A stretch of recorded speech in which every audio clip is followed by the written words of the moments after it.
Oh, there's an and now. 9.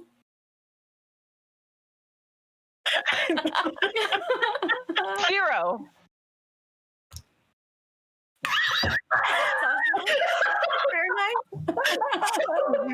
Natural. Okay. Hey, everybody. Welcome to Tier Moontree Isle. So Adam has adopted a very similar setup because he is very graciously still hosting streams while Lena and I are in the process of moving. But to me, where he's not audible to you all, so we just got a running countdown followed by, oh, and that was all audible on stream. They can hear all of this, except not me, so they don't understand why you're laughing. Anywho, welcome to Tier Moontree Isle, a D&D campaign where my friends and I build and explore a magical world, or in the case of Tier, not so magical. My name is Galway Trainer, and I'm the unbenevolent dictator of Helpful Goat Gaming, and tonight I am the DM for this wonderful cast of adventurers, who I will introduce you to now. I believe first in the list of names, I'm not actually sure because my setup is very different, is Rachel, playing the half rare, half well done cowman, Nero. Hi. Elise, that's a talented DM of Spire, and also, at the moment, playing Minnow Row, or potentially leaning into Furbolg Minnow Row today. Yes, hello. Sam/Dent. Remember, for both Sam and Dent, it's not the eyes, it's the eye slits. The eyes are just for decoration.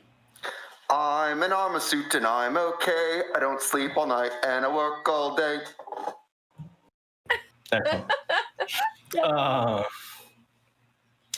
The voice of reason, throwing horses through windows and forging real, genuine connections with other people along with Nero. Heather, who is playing Ressa. Hello. Last and certainly not least, eldest of 10, I believe, kitten siblings. I don't even remember the number. I'm the 11th. Okay, yes, so you do have 10 kitten siblings. Very good. Chris playing Catch. Everyone. All right, so with introductions out of the way, a couple quick announcements, and then we will get into things. First and foremost, we are Helpful Goat Gaming. We are a game design and game content community. We stream here on Twitch, twitch.tv/helpfulgoat, if you're catching this somewhere else, where you can catch live performances on a weekly basis. We do two sort of long form, I shouldn't actually say that anymore. We have 3 long form campaigns. One of those is Spire, which is every Thursday. That's mostly thanks to the party. I remember talking to Elise back in I'm just going to cry. May, and you're like, it's probably 4 sessions. Is that okay? 5 maybe? But it's so good. It's amazing and we love it, but we are here in August and still going strong. I'm just desperate for the party to not be split 4 ways. So if y'all can, we're not. Saturday, We're 3 ways. Yes. Woo! 3 ways. Yay! My favorite was still at some point when I mentioned to this group that, hey, there's probably a party split for you all coming up, and Elise was just like, oh yeah, see how you like it. I'm like, I'm not in your campaign. I am not. I need someone else to feel the pain. It doesn't matter who it is anymore. I just need to someone else. Wow. It doesn't matter who it is anymore. I just need them to feel pain. Pretty much. You're just craving Schadenfreude. That's what you guys have done to me. Send us all out. Wow. And then on Fridays, we alternate between a level 1 to level 20 homebrew campaign, Goats and Dragons, The Fates of Rin, which is DM'd by Andy Gilbert, the benevolent dictator, though potentially less benevolent DM. Debates continue in the Discord. Where we are currently at level 13, I believe. That's been a lot of fun. That'll be next Friday. And then on the other Fridays, such as this one, we play usually a tier campaign, which are DM'd by me. This one is Tier Moontree Isle. We're 5 or 6 sessions in, having a very good time. Everyone here will be giving you a recap as to what happened recently in just a few minutes. But you can catch us basically every Friday, and then we do other content. Wednesdays, we've been doing some playtesting of a couple of systems that we've been developing. One is a tabletop RPG, Adventures in the Void, which is a sci-fi themed one. There's been lots of fun and limericks. I'm not sure how that became a theme of the sci-fi RPG, but it did, and it's wonderful. Because Monty. Yeah, because Monty is miraculous. And then I think last week we did This week. This week, right? What is time? It's fine. Slayers is Slayers. what Andy is calling it now. Right. Which is a fun sort of storytelling board game about bringing down righteous terror upon basically snobby, preppy vacationers on your island. It's like Slasher Spirit Island. It's very good. So we do that on Wednesdays, and then on Tuesdays, typically we do sort of a talk show format where we discuss various topics in tabletop RPGs, our own lives, gaming generally, Goat's Eye View. We haven't been doing that for about the last month because, as I mentioned, I'm in the process of moving, and I've already taken more than I can go before I break. So, I am a husk of a human being, which is why I'm DMing. But yeah, so we have lots of programming. We stream all of that live here on twitch.tv/HelpfulGoat. We keep an archive over on YouTube where you can look for us at Helpful Goat Gaming. And we turn a lot of our content into podcast episodes, which you can find links for down below here on Twitch or in the description on YouTube. Like I said, there's 2 podcast feeds. You find this one in the Helpful Goat Presents feed, and then you'll find our other stuff like Fates of Rin in the Goats and Dragons feed. In that feed, you will also find the series that we played recently and maybe picking up again at some point of D&D with Dominic Monaghan, Dom and Dragons, which was a lot of fun. Okay, I think that's all of the content stuff. I think there aren't any major content notes for next week. As ever, and as part of our commitment here at Helpful Goat Gaming and our own sort of personal values and our personal ethics around this, obviously there's a lot going on in the world. One of the things that we have tried to call attention to and use whatsoever platform we have and want to continue to use to call attention to is the fact that Black Lives Matter, and that realistically those lives are not always treated like they matter. Especially in America, and that we wish to call attention to this. We wish to devote resources where we can, get people to educate themselves more. As such, there are 2 commands you can enter in Twitch chat. One, !BLM, which will take you to a list of resources that are actually collected and curated by Elise. And also the !donate command will take you to a very good site in Minnesota, which has a group of agencies which you can donate to promote causes of racial equality and racial justice in America. We encourage you to take a minute, look at something there, consider donating if you can. And as always, I encourage you to, if you don't have the resources right now, because the world's kind of crap and a lot of stuff is bad. If you don't have the financial resources to have a donation, I strongly encourage you to reach out to your local chapter of BLM, NAACP, any of these movements, because they will probably have ways that you can contribute that don't involve cash and that don't involve necessarily going out and taking part in protests or increasing your risk of exposure to COVID-19, which is going to be really important if you have an immune condition. So we encourage you to do any of that. I also encourage you, as a general point right now, to just, as always, but particularly right now, be kind, be compassionate. There's a lot of people going through a lot of shit right in here. I'm lucky enough that I'm not going through a ton, and I try to keep that in perspective, and I try to help where I can. And I encourage all of you to, even if it's just reaching out and saying hi to someone that you haven't talked to in a little bit on social media or something else, it can mean a lot to people right now. So with that, any other announcements? Very good. Then let's go ahead and drop into this evening's session of Moontree. Chris is just gesturing. Rachel's chipmunk cheeks. Rachel down. So here, with Moontree Isle in particular, music. There you go. Okay, I'm like, why is my music not actually playing? We try to do the recap and sort of share that responsibility. So guys, what happened last time? jail with Jail. Nero. Rescue My party first- in jail. My first note says Dylan is depressed because all his friends are gone. Yep. Mine says Dylan V upset. Nice. Ketch and Nero got put in jail. Totally not Nero's fault at all. And I mean, Before you guys I'm fairly got put- certain it kind of was Nero's fault. I was like, how do two So when questions? I How think does- Threat to go, and Nero is like, "Hold up, let's talk to this officer over here, who's obviously going to help us out." Not.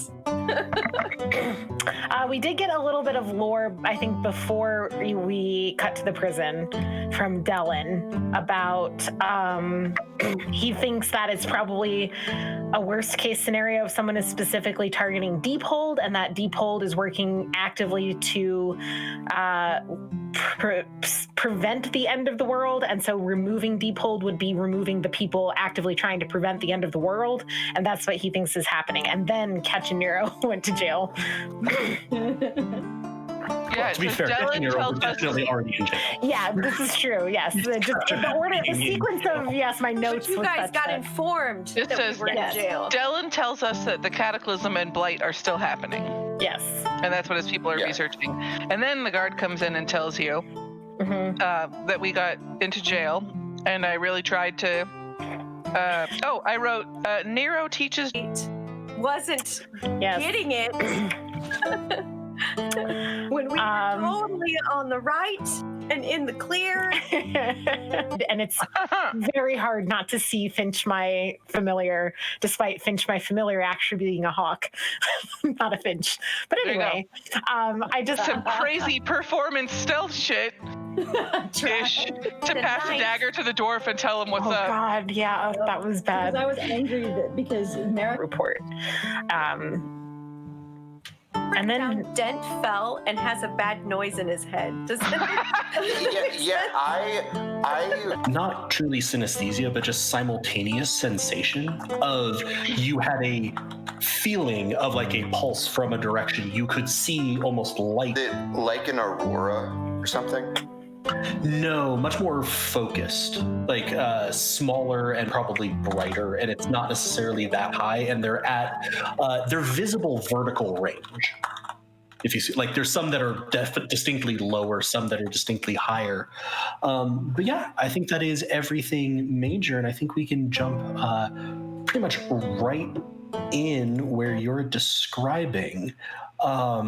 So, Dent, you've toppled over as this voice described that a location beacon was activating, and Ressa and Nero quickly moved to tend to you, trying to figure out what's wrong, and Minnow and Ketch rely on their experiences to assume that what's wrong is probably someone trying to murder them from a distance. So they look around and see these lights, and think of the description of that you've heard of some fishing boats had seen lights out by Moontree Isle, and you wonder what this is. And as you think of that, a storm just breaks very quickly. Rain is lashing down. There is thunder sort of pealing in the distance, and you can see some flashes of lightning. In fact, the rain is just drumming on Dent's armor, which sounds weirdly hollow compared to normal.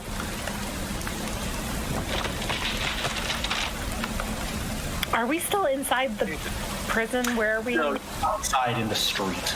Dent has sort of gone down in the middle of the street. The rain is just bucketing down on you. About half a dozen cats that are following Ketch have moved under the eaves of a nearby building and are occasionally kind of like reaching a paw out to try to get to him, but have decided that the rain is a little bit too much. Am I conscious right now? We're not. Oh, can I do a medicine check? Is that the appropriate thing to do for Dent? Why don't you go ahead and try? All right. Sorry, Mike. Nice, 23. Laptop's a little bit slow, so bear with me. So yeah, you investigate very quickly. You're sort of moving through. There doesn't appear to be anything medically wrong. Like, you do not see punctures. You do not see damage. You also don't see a whole lot of anything medical. Like, generally, it's kind of a suit of armor that's empowered by consciousness and magic, and Do an Arcana check. you don't really want to like open him up and check that. You do notice that the metal is slightly warm to the touch, which isn't That's normal. unusual. Okay.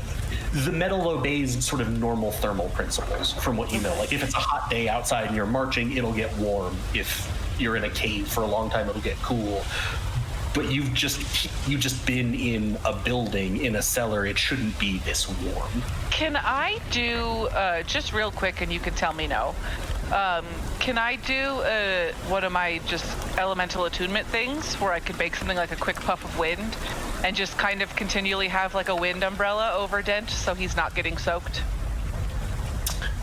Sure, give me a wisdom check. That's your casting stat, right?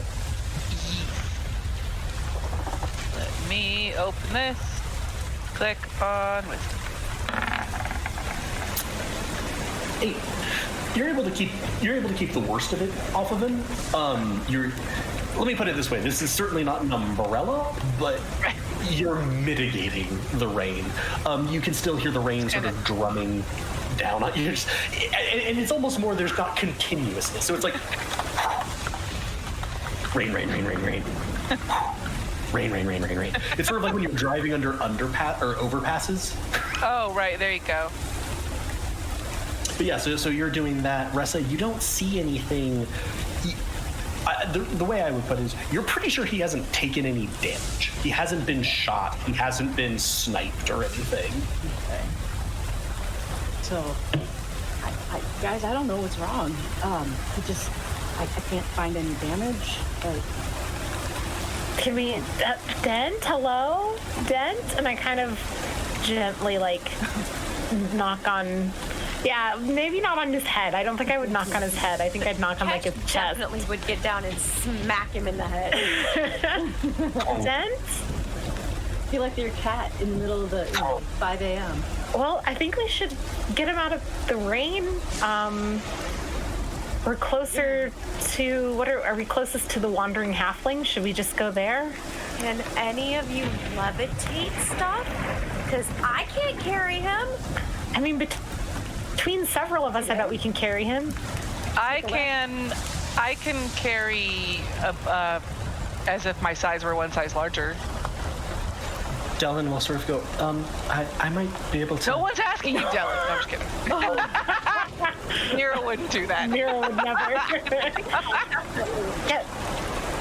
You can just sort of see him like wave his hand, and as you've been sort of trying to push the rain away, you can now see in a small sort of disc-shaped area, rain is no longer hitting the ground. It's running off the side as if there is something floating in the area. It's like, if you can load him onto that, we should be able to carry him that way. I think between all of us, we could give it a go. Yeah. Yeah, she'll get on one side for sure. Lift up. Does anyone have any fish? Can we lure him back with the smell of fish? He's surprisingly light. No. I hate this. About like a suit of armor. And as you're moving in, like, one of his gauntlets sort of pulls off very easily and sort of put it back on. Mr. Goldie. This is possibly the earliest I've ever been called a monster in a session. But so you sort of load him on. This definitely counts as points towards unbenevolent. Yeah. And then he goes, where should we go? It will follow me automatically. I think our best bet is just as fast as we can get out of the rain. So, a wandering halfling, or do we want to make straight? Well, we could make straight back up the main road to the tattooed. It's not that much further. Let's just go back. Yeah. So you're going to he'll sort of start like walking at sort of a brisk jog almost, and then you can see Dent is definitely moving at about that pace. People are scattering off of the streets, like vendors are pulling down stands. I'm still blowing wind as we run. Blowing wind sounds like I'm farting, but or that you're just walking along going like jet propulsion. I just feel I don't want Dent to rust, and Nero would feel sad. I'm gonna scan Dry them off. rooftops. Keep an eye on lights. Is anything coming closer? Is anybody watching us? give me a perception check. Odds are very good that this will double click because my mouse is double clicking on literally everything. So I will read the first one. Okay, perception. It happened to me for like 4. So it's so annoying. It's so annoying. Right. Trying to play like a Minecraft type game with double clicking. Oh, yeah. That's fun. Like with Overwatch, it's not that big of a deal. With just like shoot twice. Terraria, I've just been like, oh. So Yeah. I did double click. Totally. That's a lot of And it is very hard for you to see. The rain is very much coming down. It's already kind of evening, so there's not a lot of range to your sight generally. do I have a sense of where Finch is? Because I mean, I don't want to call them back to me. I know that they're following. Finch is outside of the telepathic contact range. Like you can kind of do that, but that doesn't really give you a direction. You just know a radius. Yeah, sure. What is like the, I don't know, I guess like the sense, like the energy of the street that we're on, like right now, like other than the rain coming down. Vibe check. So you can sort of Yeah, like is there a vibe check? Can we vibe check? insight. But The street's really vibing, you know? are you meaning specifically the people or just kind of like the atmosphere? Like all of the above. I mean, Okay. we did just see like these weird blinking lights, and we know some crazy shit's going down, and now it's raining, and one of our big guys is unconscious. So And are the Ketch people is running just from kind the of rain? like, you know, kind of on his paws, kind of, you know, wanting to. So without any other checks, some things that you can pretty easily see, people are scattering from the rain. Vendors are like pulling down or pulling their carts like just back desperately under eaves. And so you had been inside for a little bit, but it's pretty clear that this is not a storm that people saw rolling in, right? Like, vendors would have been moving away. This has broken very suddenly. Rain is lashing down, and you can also see that in the direction where you had looked before, sort of to the east, northeast, out over the lake, in where before there was kind of this light glowing and then maybe a little bit of mist, it is now just a solid bank of clouds. Like you can't see out there. And I will say for you, Ketch, because you're sort of an experienced scout, that feels weird. So like, this is not natural. The clouds, if the clouds are this thick, they shouldn't have just suddenly been there. It's like, the intervening miles between you and those lights went from mostly clear, maybe slightly misty, to solid, severe thunderstorm. And that feels not good, not normal, at least. Okay. And people just generally seem to be like, panicking, breaking out. The other thing, sorry, I was going to finish with Minnow. You don't see anyone on the rooftop, but you are pretty confident they would also be having a harder time seeing you at this point. Like, it is, you hear rain drumming off of roofs. Like, it would not be pleasant to be up there right now. Yeah. Ketch, I kind of feel like Ketch would kind of look at Minnow and just kind of be like, I'm gonna scout ahead. This is not. Yes, go. Normal. Yes, 100% behind you. I'll keep an eye here. Should I just keep blowing? Yes, Nero. Blow. Ask a question about that too. If I cast spiritual weapon and made it into a great big umbrella, would that work? Would that move along with me and keep the rain off? I will Anyone let have you. a cloak? I will. I thought about that, but I'm a you her monk. cloak. No, I'm a kidding. monk. I didn't have. I have all like loose fitting stuff, and I just looked at everyone like, okay, how can we solve this magically? I looked in my equipment. Dead. Could you put a piece of cloth over me? I looked in my equipment and I didn't have a cloak in there, so I just assumed I I mean, didn't I have have one. traveling clothes. I have a cloak in I would my certainly picture. say Portrait to Monty. you would have a traveling cloak, a pretty basic one, which You know, Nero's pretty. He doesn't need a lot of things. Okay. No. Minnow will get wet for Dent, and she'll take off her. But I'm. Hey. Whoa. NC-17 rating on this Twitch over here. Heyo. Hashtag wet for Dent. Please. just like seeing bits like Let's just go ahead and add that to for the clutch for the art. There you go. Wet for Dent. Wet for Dent. Sure, maybe I'll do that.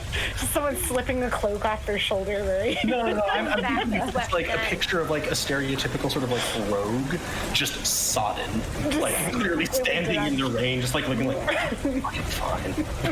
Yes. And I didn't have one. I'll put my cloak over Dent. That will be fine. I'm still blowing. If you would like, Blow for Dent. Wet for Dent. try to make it We're wet for Dent, blow for Dent. There you go. Sorry. I'll hang on. You could also leave it to the cloak. Yeah, I'll hang on to that. Okay.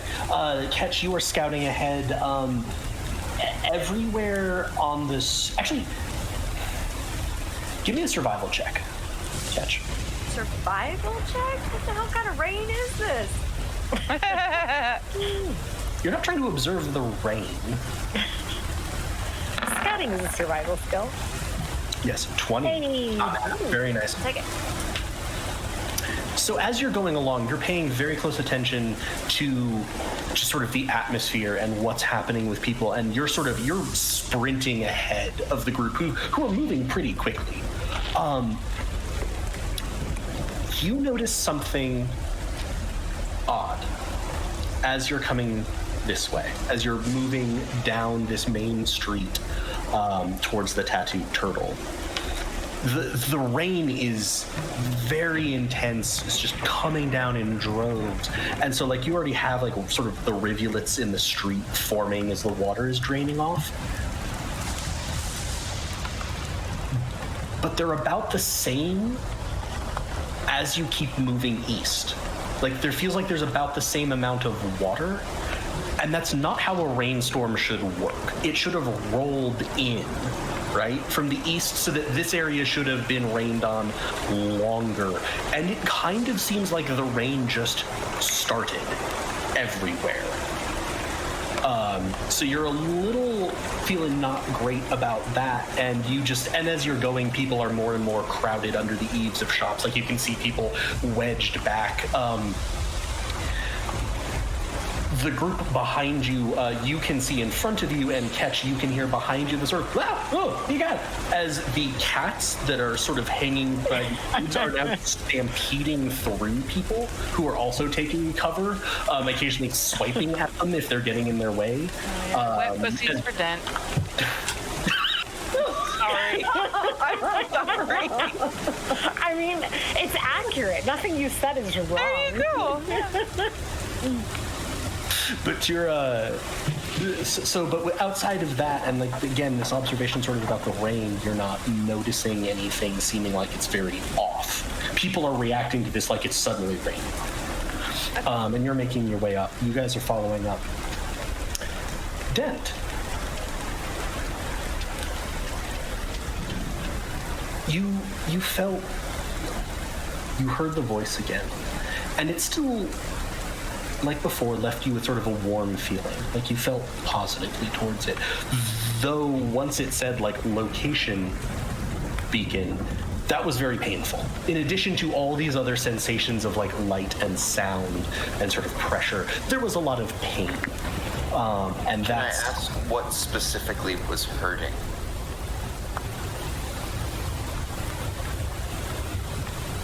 Being? Like, my entire, like, Yes. existence? Okay. Like, this didn't feel like you've been bludgeoned and stabbed and hit with lightning, and you kind of know those. They're not pleasant or anything, but you're familiar with those to some degree. This was something different.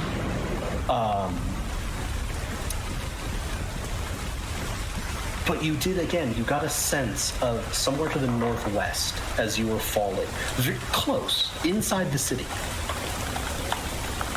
There was a thing, and you could almost kind of see it, like as your vision was fading, like it was a location off to your northwest.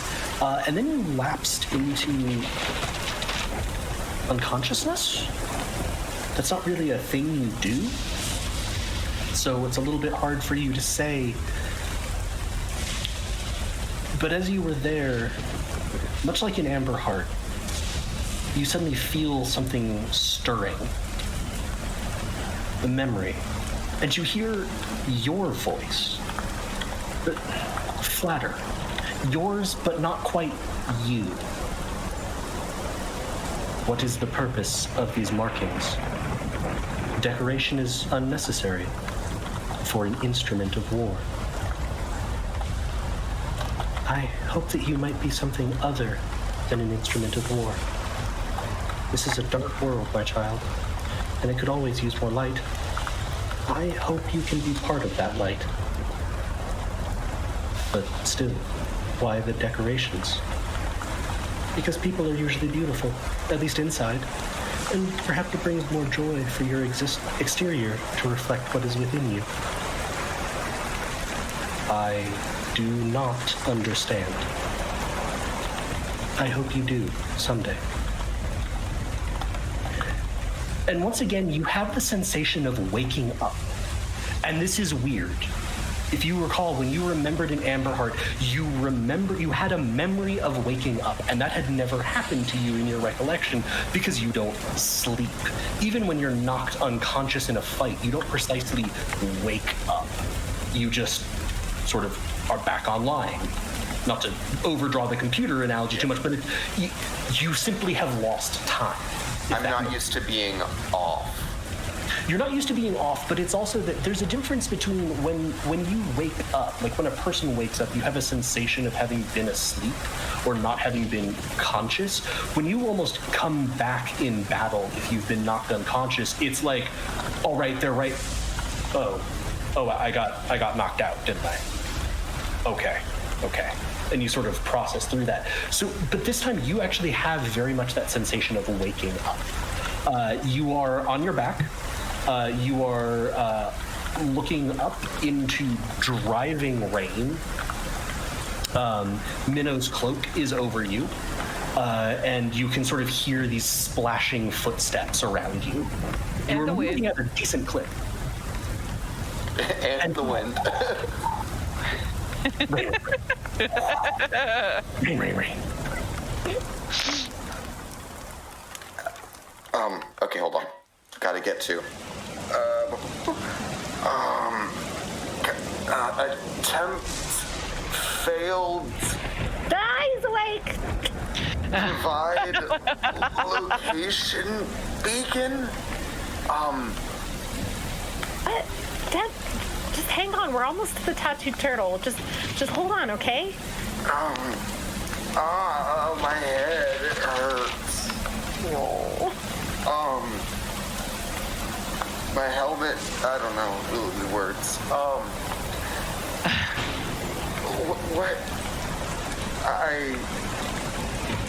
So I've woken up. Do I feel like rejuvenated, or am I feeling like dazed at this point? I'll let you figure out how Dent would interpret this, but for you, Sam, you feel that kind of like fuzzy, like when you wake up from a nap, that maybe was a little longer than you intended to take. Okay, yeah. Then I don't think rejuvenated's the right word. Okay. I think I'm just gonna take it easy. How am I moving? What? Dellen is levitating you. We're almost. Just hold on a second. We're almost out of the rain. No, that's my name, Dellen. Circuits around just to make sure. You didn't see anything. You didn't see any tracks of anyone. You're sort of waiting under one of the eaves for them, sort of irately fluffing her. Sure. It's a fake creature. Them. I don't calculation is shit. And I live in a basement. And it's like it's been like so 90 now, degrees. I know. And now you say that, and I'm just like imagining it, and I'm like, I'm so cold. The funny thing was, you said that, and I was like, I guess it's really cold. Wait, you live No, I know. You're not one of the people on the East Coast. You're like half an hour from me. I know, but when the Not air even. conditioning is running nonstop because the upstairs is hot as fuck, and then the basement is like 20 Can degrees. you close your vents in the basement? Rachel, they've been closed Okay, I'm literally sorry. for years. Okay.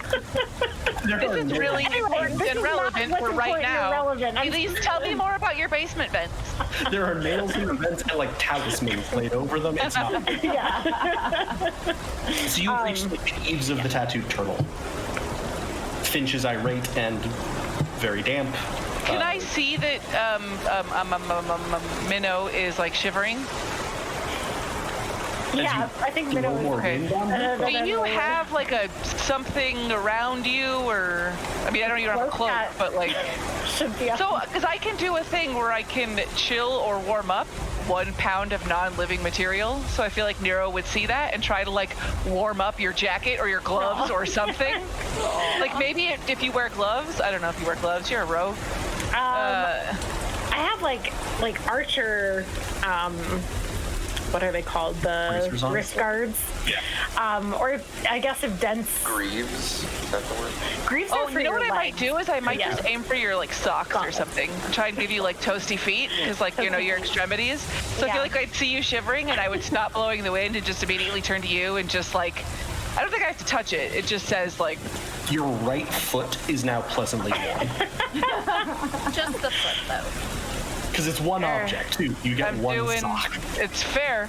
I'm doing my best for you. This is help. Thank you so much, Nero. Yeah, that's nice. 1 foot is so toasty. Finch is still just like, Could you do that to my bird? Only if it's dead. So let's see. If I can like unsummon and resummon the bird, right? That sends them back to the Feywild and then back here. and then Yeah, they can- pocket dimension. Does Finch take all the water with them to the pocket dimension? You haven't really necessarily tried this before.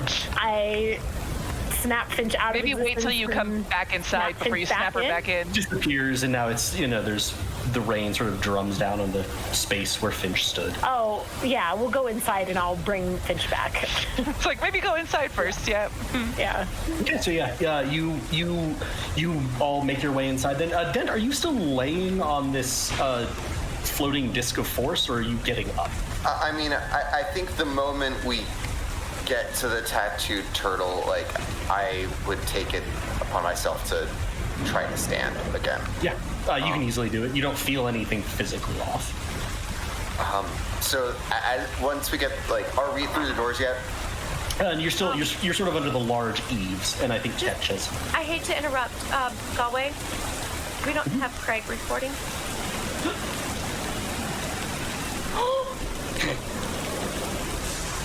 The funny thing is Lena's the one that posted it in our group. I just saw that too. So it'll be Twitch audio for the beginning. For the first half, oh gosh, dang it.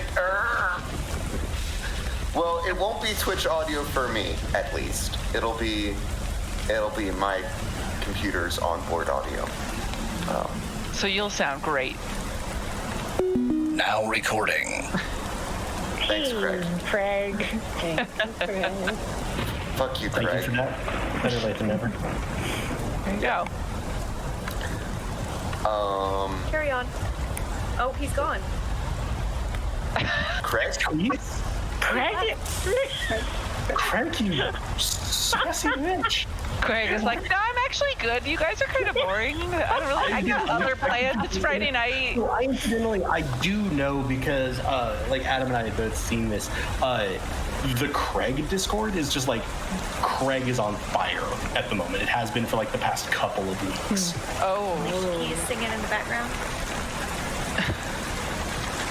That Craig is on fire. Now recording. One more time. Stick around this time, maybe? Stay a while? I'll give you a glass of wine, Craig. Stay. Okay. Cool. Nope. All right, well, Are there alternatives? Craig. It's fine. I'm just watching Sam die a lot. Not just inside, outside too. So remember you asked, what was the pain like? This was the pain. I'm not okay, guys. I'm not.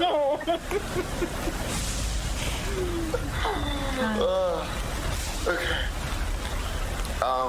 So if we're like under like an awning or something, I'm gonna like look at what has been draped over me, and I start to like. Now recording. Just keep going because honestly, I expect Craig to drop again. Yeah. I start to pat myself down, and then I'm like, Minnow, is this yours? Yeah. Yes. Oh gosh. Okay. And then I squeeze it, and then it's just like gallons of water coming. Do you want me to just hold on to this for right now? It's okay. We can probably hang it up by the fire if we just go inside. I thought you said it was helping. The 1 foot, yes, and I'm just gonna go inside. I'll take the cloak and be like, I just wanted you to not be hammered by rain. Should I do the other foot? Yeah. I switch to the left foot and stop eating the right foot. Thank you. That's great. Pretty chilly. Like the air has gotten relatively cold. It's not like it's in danger of freezing or anything. It's more just the cold of there's pretty strong wind. Everything is sodden. Yeah, I think it's just that Minnow is drenched. That is especially, she's got that chill. So yeah, I'll take the. Can we go inside and just kind of start ducking in? So you pop in the door of the tattooed turtle, and as you do, Minnow, and you step inside, you have the distinct feeling of all of the attention in the entire tavern has just pivoted to you. I just start backing up, and I look around. Nero walks in behind you. Directly into Nero. What? Yep. Who's looking at us? Just like, Yeah, I'm just like, I kind of put my hands up to like stop Nero, and I'm like, who's looking at us? How many people are in there? It's quite full. Many people, as you take just a quick glance around the room, many people are just like wringing out like cloaks, hats. They seem like they've just ducked inside a How many of them are my friends? All of them. in your perception? About 80%. Nice. Okay. So I got a 20% I could still work with You got 20%. or work on. Okay. So the sudden attention focus is. It's several groups have sort of pivoted almost to look at you, and as they've done it, it's sort of to exactly Chris's / Ketch's question, vibe check. Everyone kind of gets the sense that there's attention being focused towards you, so it starts to pull like more people to look that way. And as this is happening, you see Vitan, the bartender, the half-orc man, sort of hurry over and like grab your hand, and it was like, I took the liberty of setting you up with a private meeting room in the back. Oh shit! Oh god damn it! Fuck! That's all canon.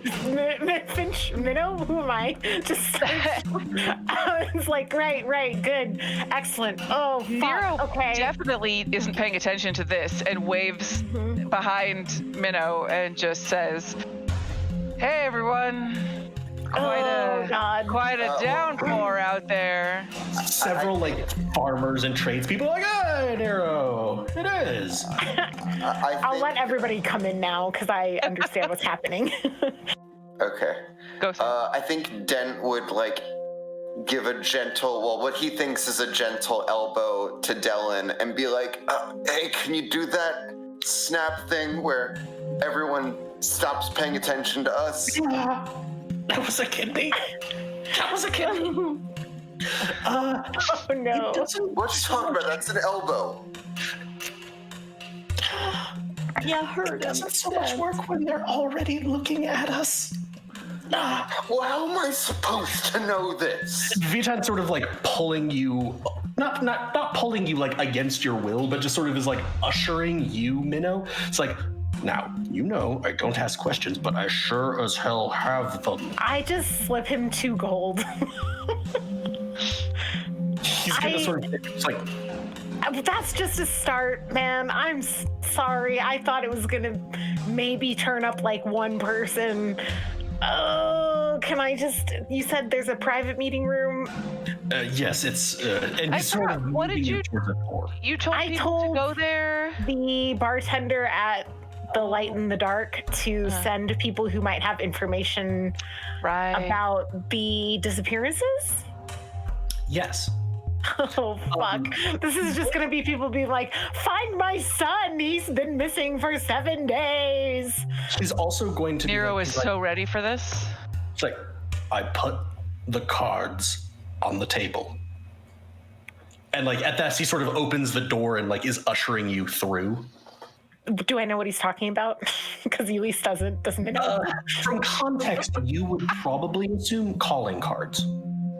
There are a number of people who are trying to meet with you and thus have left information. You would also sort of think, given this, you may have some information about when they arrived. It would probably be the order of the cards would indicate that, but you probably can decide who you want to see when you want to see them. Okay. Quick note, Chelsea just said in chat that the audio for stream, the music is too loud. Adam, if you're listening, can you adjust that for us?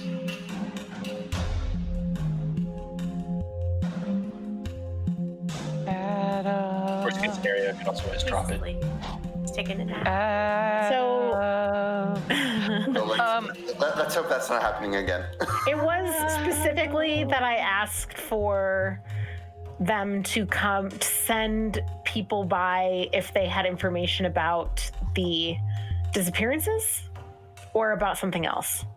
It was the disappearances. It was the disappearances. I'm also just going to manually lower it because I don't want this to be unpleasant. Also, thank you for people who are checking chat. I have too many windows open to regularly. Yeah, that's fair. I feel like Nero would not have noticed any, or like maybe unless he was like physically dragged. I feel like he would have walked up to people he knew and shook their hands and you're kind of like talking to them. You're just sort of generally chatting with the room, and at some point you kind of notice that almost everyone has like filed into this room, and Vitan is like, Nero, in there. I'm gonna gesture Ressa over. People.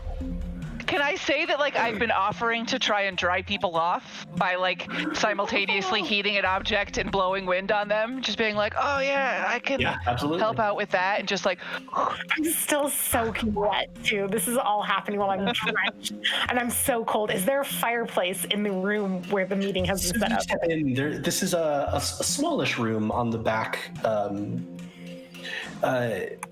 The back end of the turtle, so sort of the northwestern side. It's towards that green. And yes, there is a small fireplace. The fire is roaring. It's not a big fireplace, so it's not necessarily going to quickly dry you off or anything, but it is pleasantly warm. Yeah. Okay. I'll hang my cloak up, and then actually, if everybody kind of followed us in, or is the whole group together? I guess I'm asking. Riton is telling Nero and is attempting to persuade Nero with, you can meet new people in there. Yeah. I don't know if that works. Nero, I think he looks around, notices everybody's gone, and he's like, oh, duty calls. Okay, My so friends. if we're all kind of gathered around, okay, so Minnow's gonna. And there's a round table with Great. like 6 seats. My knights gather. I'm really sorry about this. I didn't think it would get this many people, but I did maybe tell the Dara at the Light in the Dark to send people who might have information about the disappearances our way. And I'm afraid that what ended up happening is this is a lot of people who are like, my son's been missing. So I have 2 important thoughts about this. First, Dent's shit seems too important to let go of. I don't want us to get sidetracked with this. I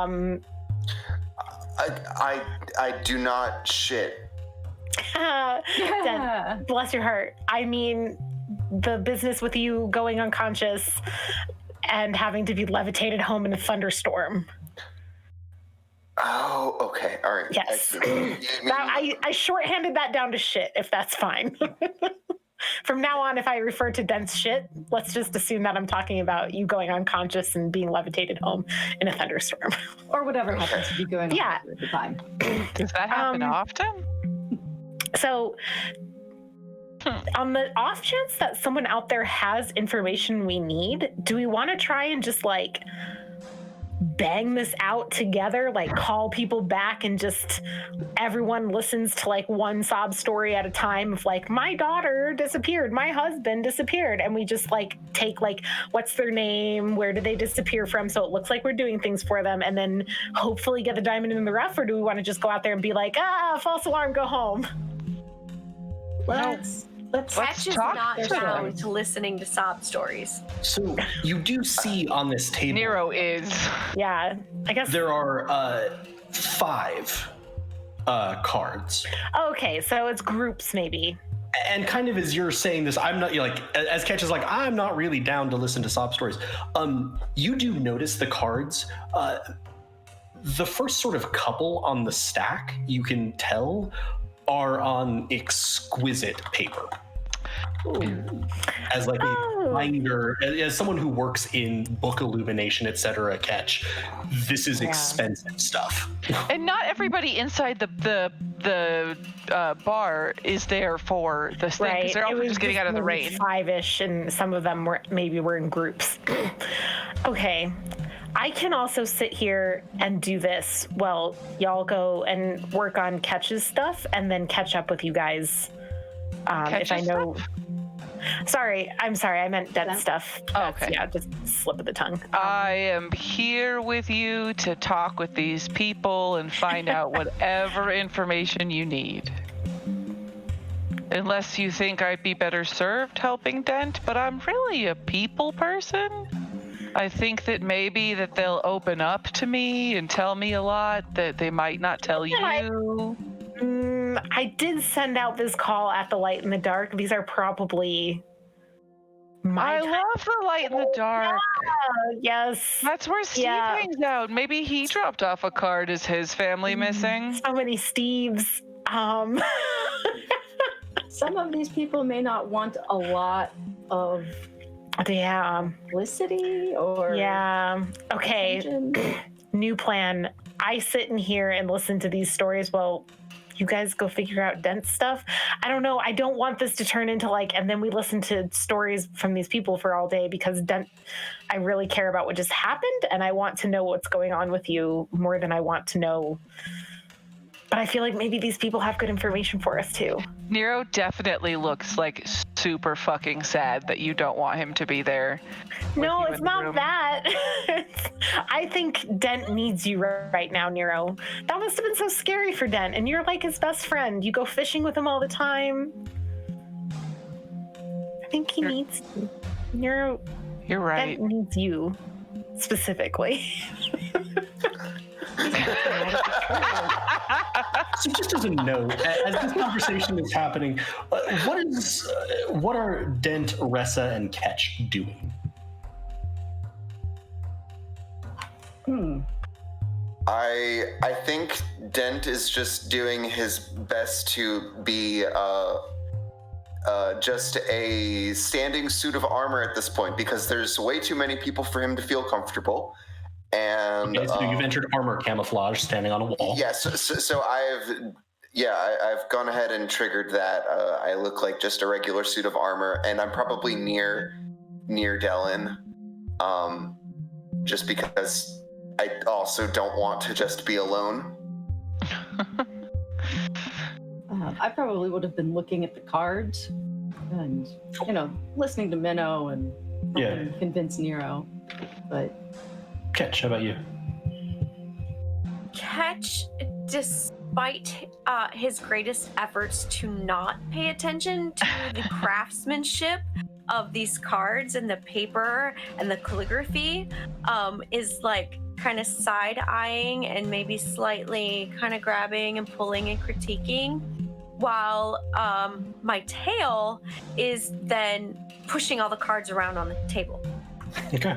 So Ressa and Ketch, what you see is you flip through these. And like I said, there's only 5 sort of cards. And you actually see 4. They're very neatly organized. They're sort of a normal calling card size, which is historically about like a size or a 1.5 times the size of like a business card now would be. So they're a bit bigger.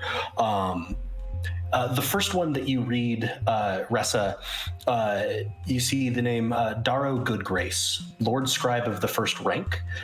And as soon as you see that, you go, oh shit. That is a member of the Circle of Scribes. okay.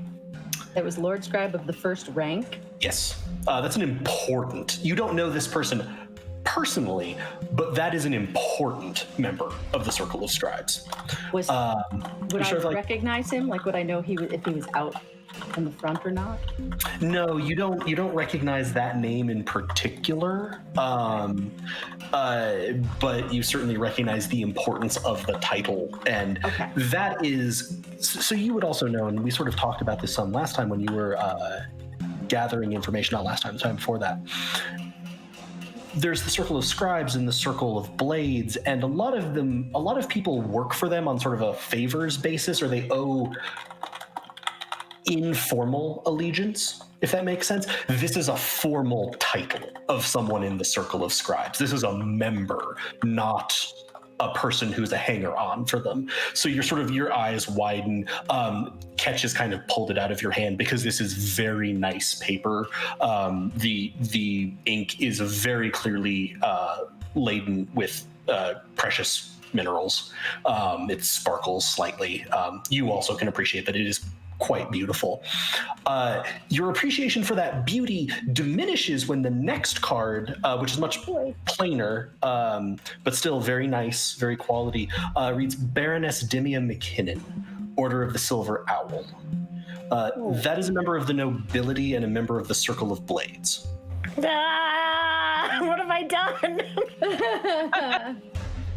Fuck. Minnow is literally just sitting there going, shit, fuck, shit. Now recording. Every time startles me. Fuck you, Craig. See, it fits right in.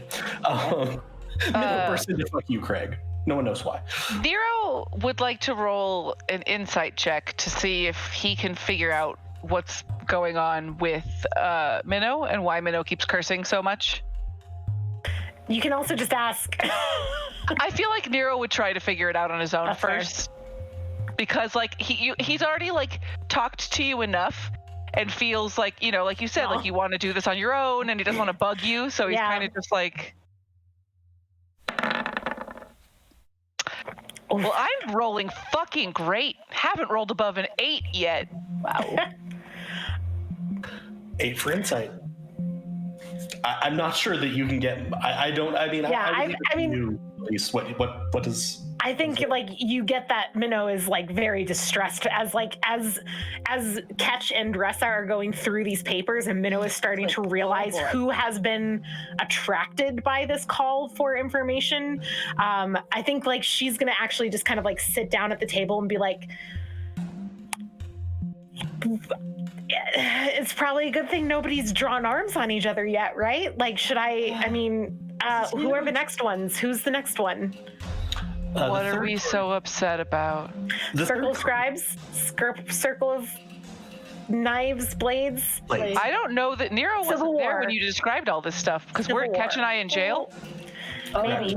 Yeah. Ketch and I were in jail, so I straight up am like, what? Fair. The third one, Ketch, you kind of curl your lip at just a little bit. It is someone who is trying very hard to look impressive, and the taste isn't quite there yet.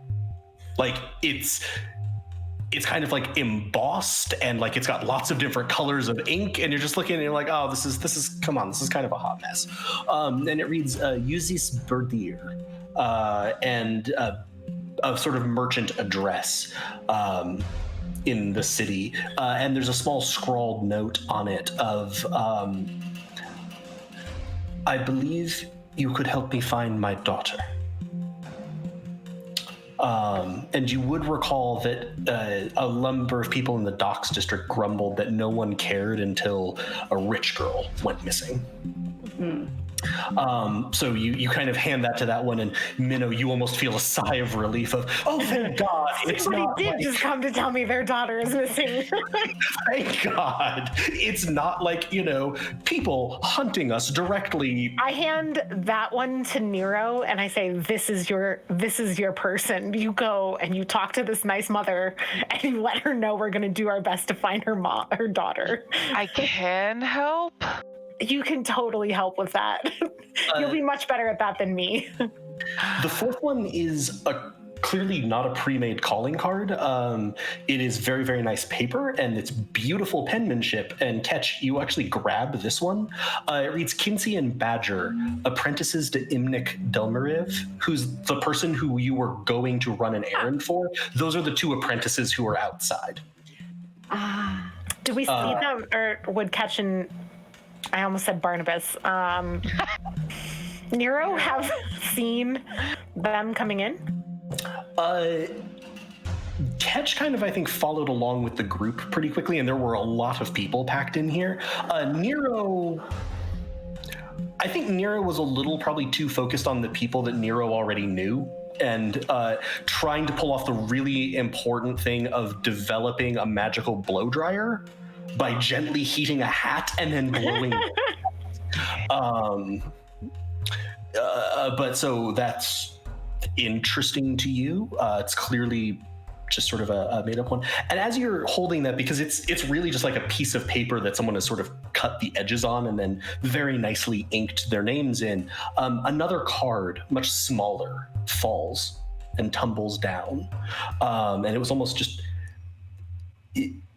It was sort of tucked into a fold because it was a bigger piece of paper that had been cut. And in simple blue ink, very beautiful handwriting, but very different from the one on Kinsey and Badger's. Just 3 words. We should talk. Do I know who that's from? No, you haven't seen that handwriting before. Is there anything I know? Would Ketch recognize the handwriting? I mean, since I've no, you don't. It's very nice, but it's not a craftsman's handwriting that you would at least that you recognize. Are there any However, you also can know, much like Kinsey and Badger's card, it was written here.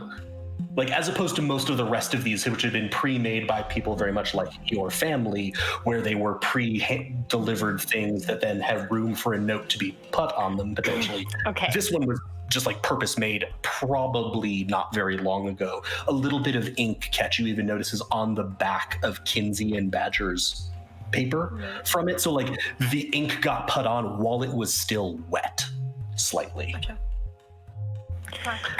Okay. So I would suggest if Adam is there, and I think he is because I didn't do the last abortive attempt to start Craig, perhaps we take a brief break here as you ponder this list of 5 names and the implications of those. But I can't take us to break, so... Yeah, while we, if someone wants to ping Adam for a break, while we get to that point, I would like to say that while Dent and Dylan are, basically just kind of sitting and waiting for orders from the group, we know that we're going to have to go across the water soon. Should we start considering getting a boat? It certainly is on the list of things that we should deal with. Oh, this is fine. This is fine. Ah,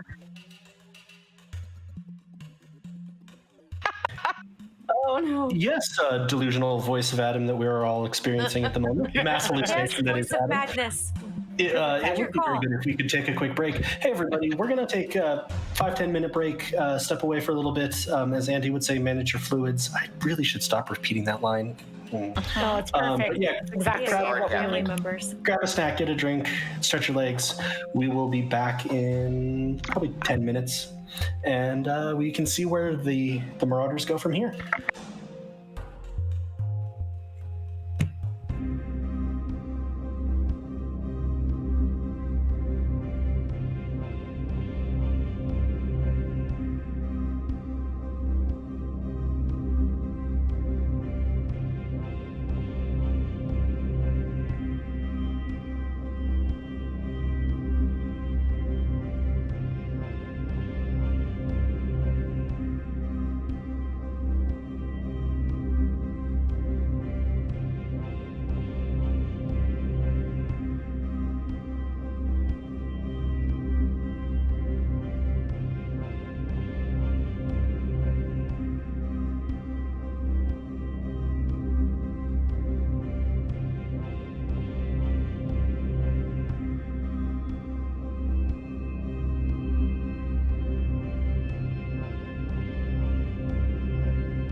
emote for in the Discord server. By the way, if you want more of these hijinks and to see some of the other things which we have managed to turn into emote memes, you can use the !Discord command in Twitter.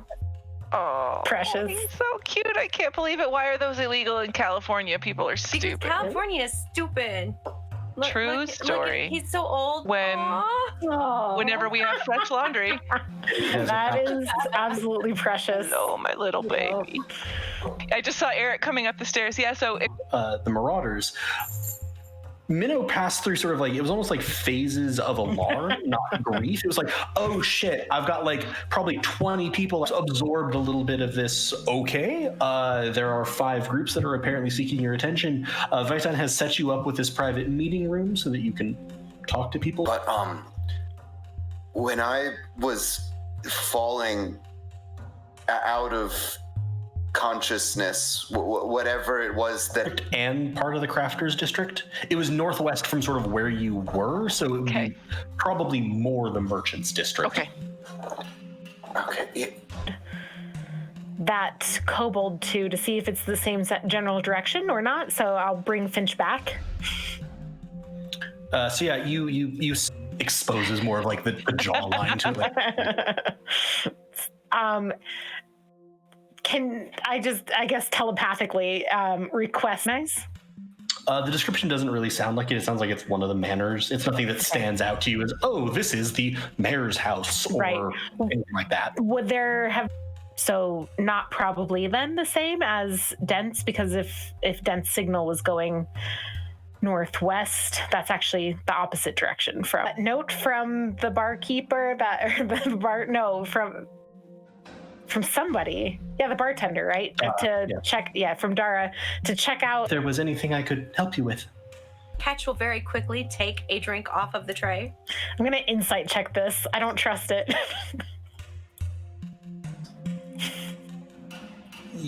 They're sort of standard mugs, like steins from a tavern. You're also not nice attempting to drink the contents of this. Dellen, and I'll say Ressa might be the closest to him, can sort of hear the like patter of liquid like hitting the bottom of his like boot. It's like dripping down. And I'm sorry, did Nero, did you start to introduce your the I was instructing Minnow that the nice way to do it is to introduce yourself first before you ask for their name. And then I will say, I'm Nero. What's your name? I'm Inahani, my lord. Did you ask me this is the DM. I genuinely forget. Did Minnow demand some other piece of... Minnow asked who they were and if they work here. Yes, I've been working here for about the last month, I think. It's been about that. Okay. Is Ketch fine? Say, did Ketch die? Am I twitching on the ground? Fine. So it's the ale. It's like sort of the standard ale from the bar. Minnow is very paranoid. Okay, unless there's any thank you. What was it again? Inahane? Thanks. And I take the tray and I set it on the table. Appreciate ya. We'll come tell you or Vitan if we need anything. Of course. Vitan said that you had meetings. Did you want me to get anyone? That might be something good. Yeah, so I was going to say, why don't we just start at the top of the stack, unless... Do you want us to all do it together now? Okay, so here's the thing I'm thinking. The Circle of Scribes and Circle of Blades people, we probably want to just get out of the way because we want them to leave, because I don't like the idea of 2 important groups sitting there. The we should talk person, I kind of want to go see for myself who that is. And the apprentices, Ketch was already going to go talk to the apprentices, right? And the mother, Nero, I think would be a good person. So maybe like Nero and Ketch could handle the apprentices and us to the mother. Do it out in the bar? Possibly. And then the other 3 of us could call in, like the Circle of Scribes was the top card, right? Maybe you and Ressa. And Dent just stands there like Well, a maybe fake suit of Dent- armor? Or maybe Dent and Dellen can go look into getting a boat, like you mentioned as well. Like chartering one? I don't know. Fine with me? To be fair, it is still Yes, I like lashing this down rain. idea. Oh, it's still very rainy. Yeah. But you're also just like a suit of armor, so you're probably Well, fine. Dellen may have other objections. I mean, Dellen might also be useful to have listening. that's true. So yeah, maybe you just stand like a suit of armor and Dellen can listen in and... If that's all right. As a quick note, and this is all fine. Like you've not done anything where I'm like, oh, there's a problem. But I do want to note, because I think it would occur to certainly Minnow and Ressa. Dent pretending to be a suit of armor may be awkward given that everyone you're potentially meeting with was supposed to be in the common room and saw you all march Oh, in. fair. And would have seen a particular suit of armor walk in. Yeah. I mean, Dent can just be here with Nero us as long as he's... worried about Dent talking to the circles. Because Nero's still trying to teach him empathy. Dent, what do you want to do? There's the obvious answer. Fish. In the rain? Buy a boat. Okay, fish and buy a boat are off the table right now.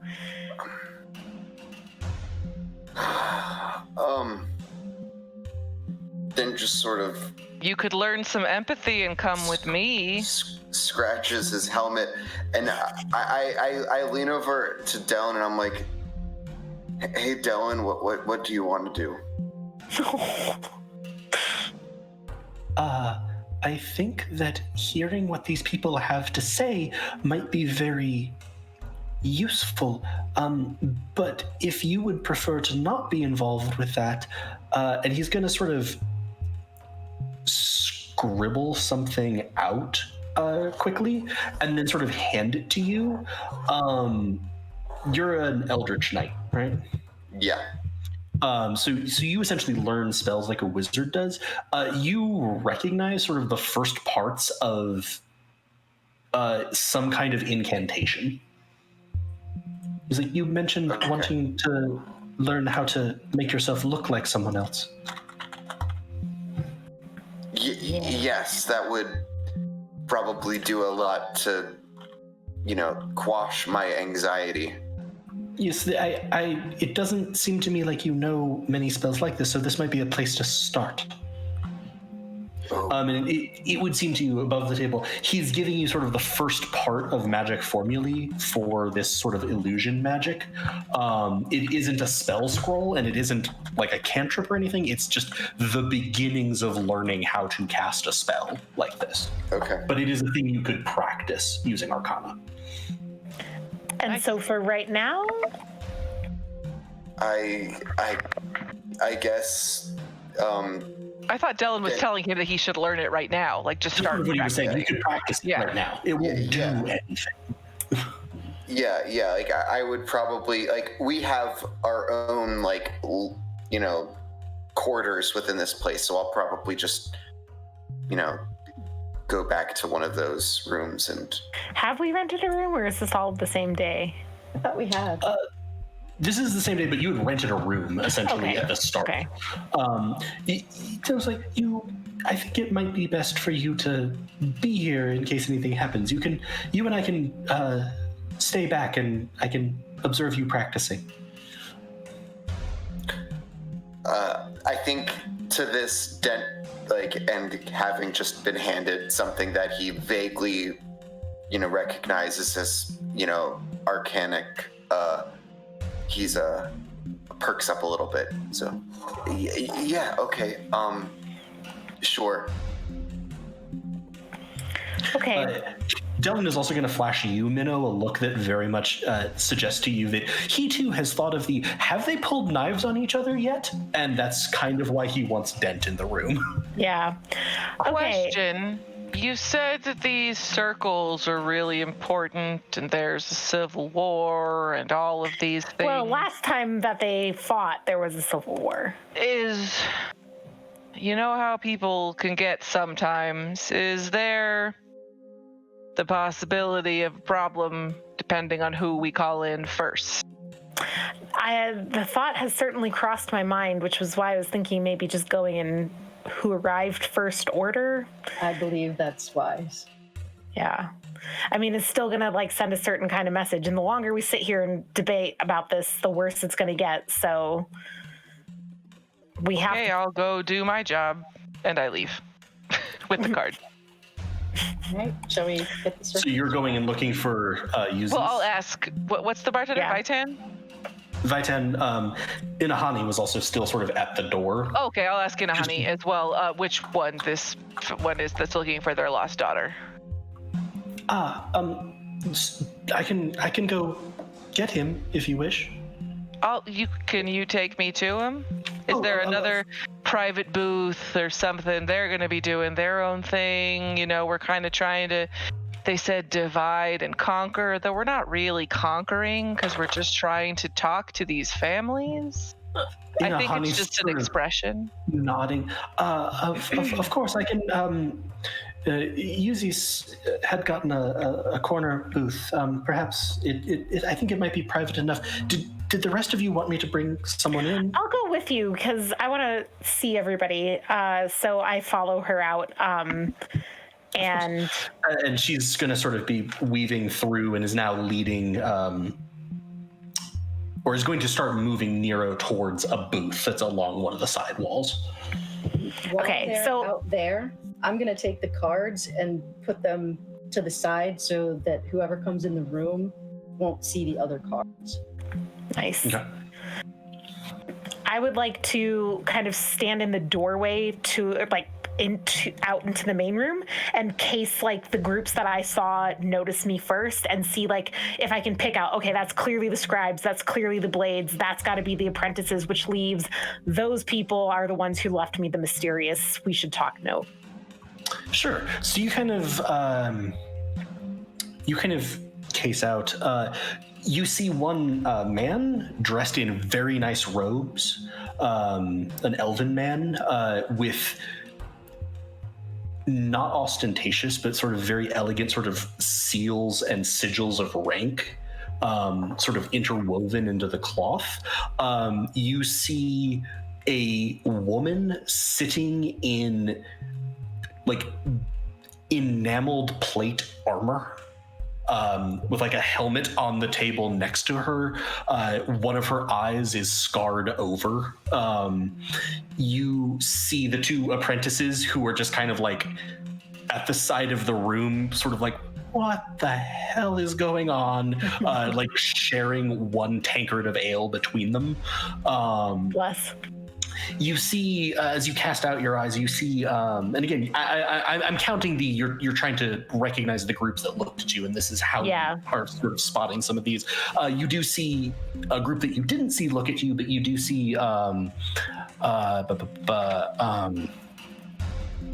Inahani leading Nero to a booth in the corner where you can see a lizard folk man dressed very opulently, sort of sitting with like several plates of food in front of himself.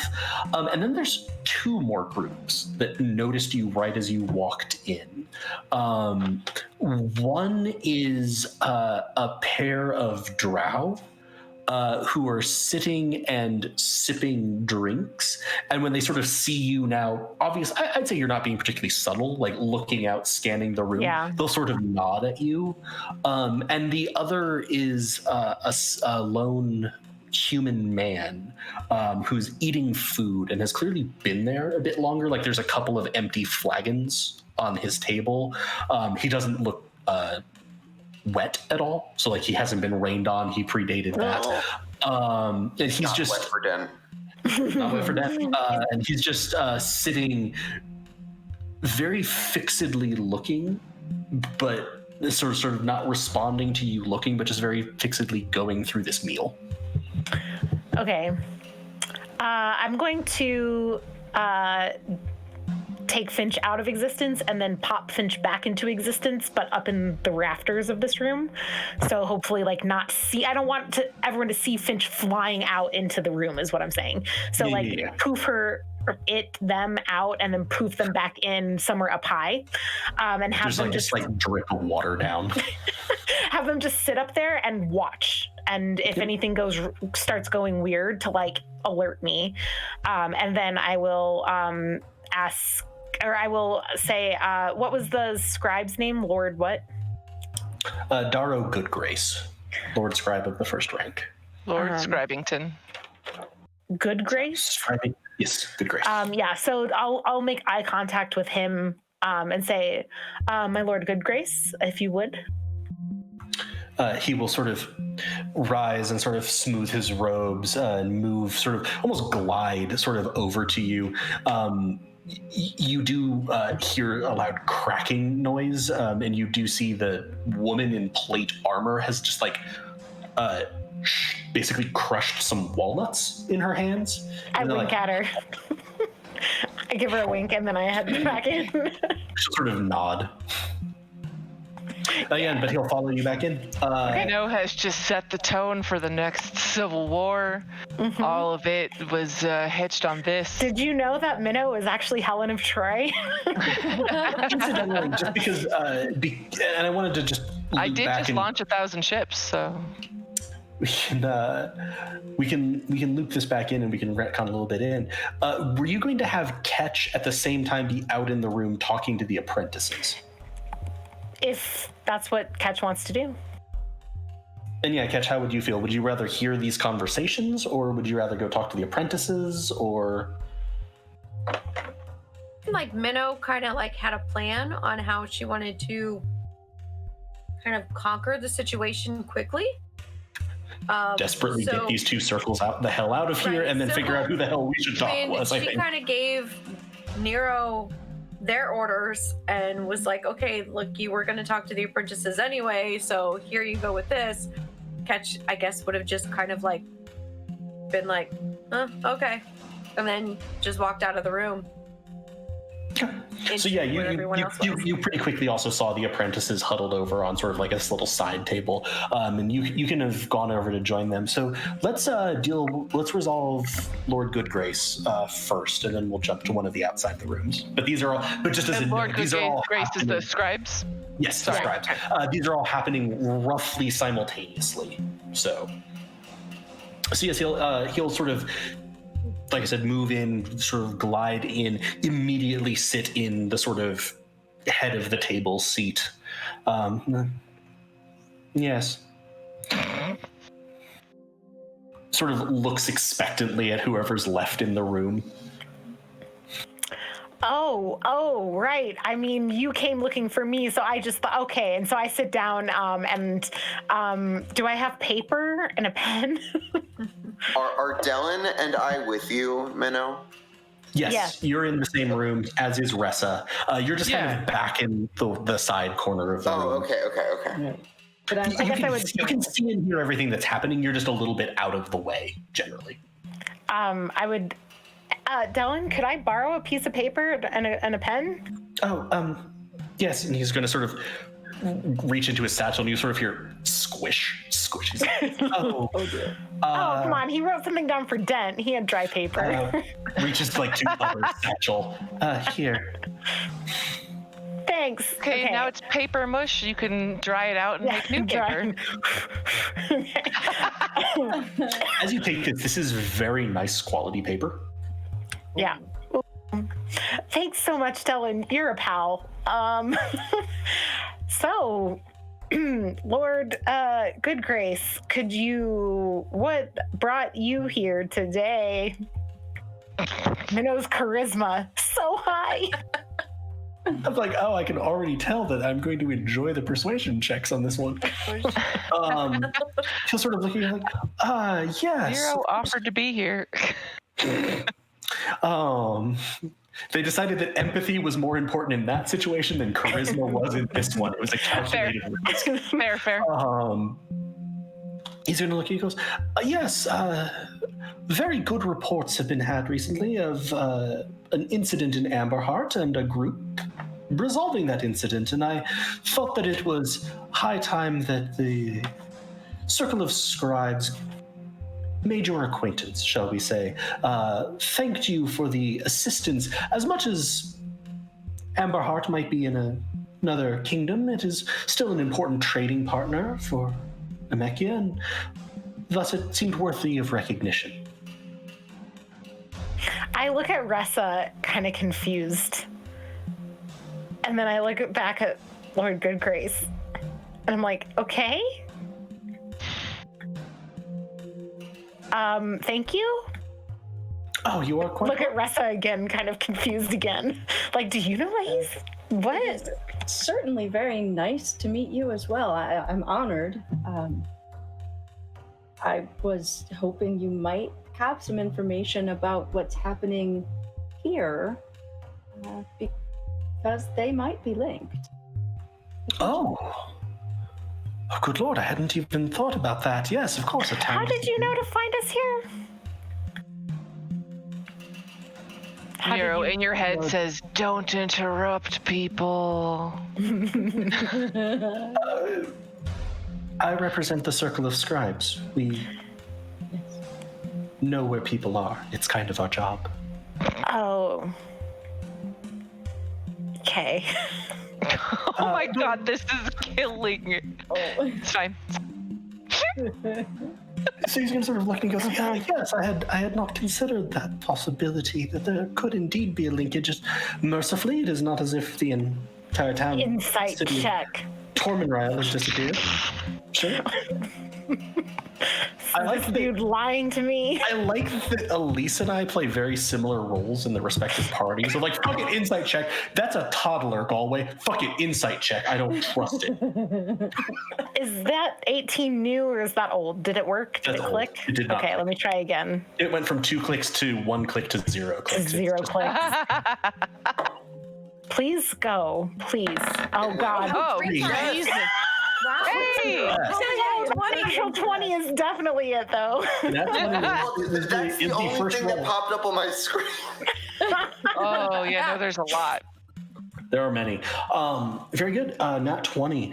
So you were checking, was he telling the truth about he hadn't considered that connection? Yes, and was he genuinely surprised? And also, I guess, riding that Nat 20 high of, like, the whole...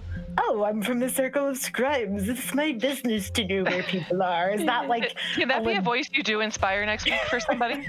I can only do voices when I'm not under pressure to do voices.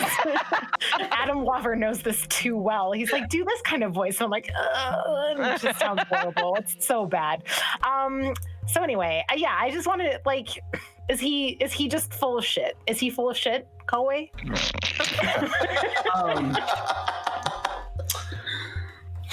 So, Shit detector. Yeah, this is...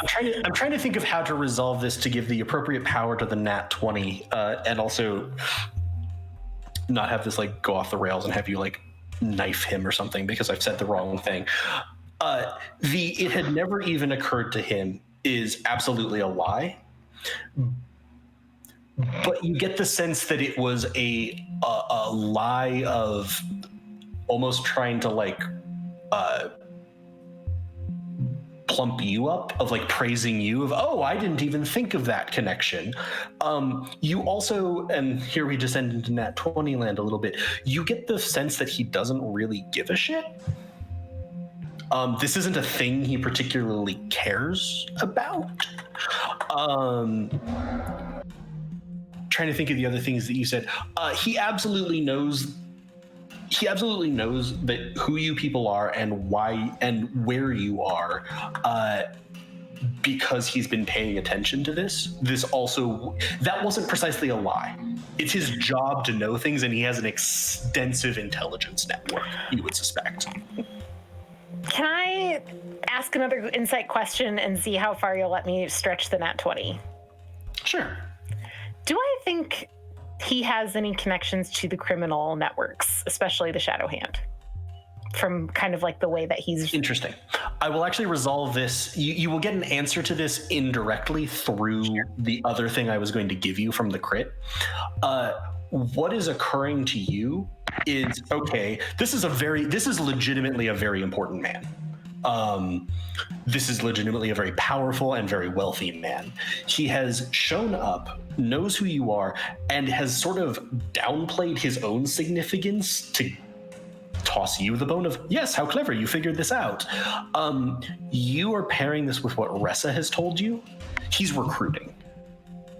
Yeah.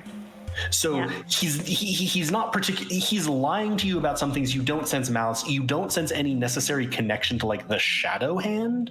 Though you would suspect from what you know, these circles certainly do have affiliations with the criminal sort of class, but it's not usually through the shadow hand. That's a separate entity. They just recruit. Right. Okay. So the disappearances here. Yes.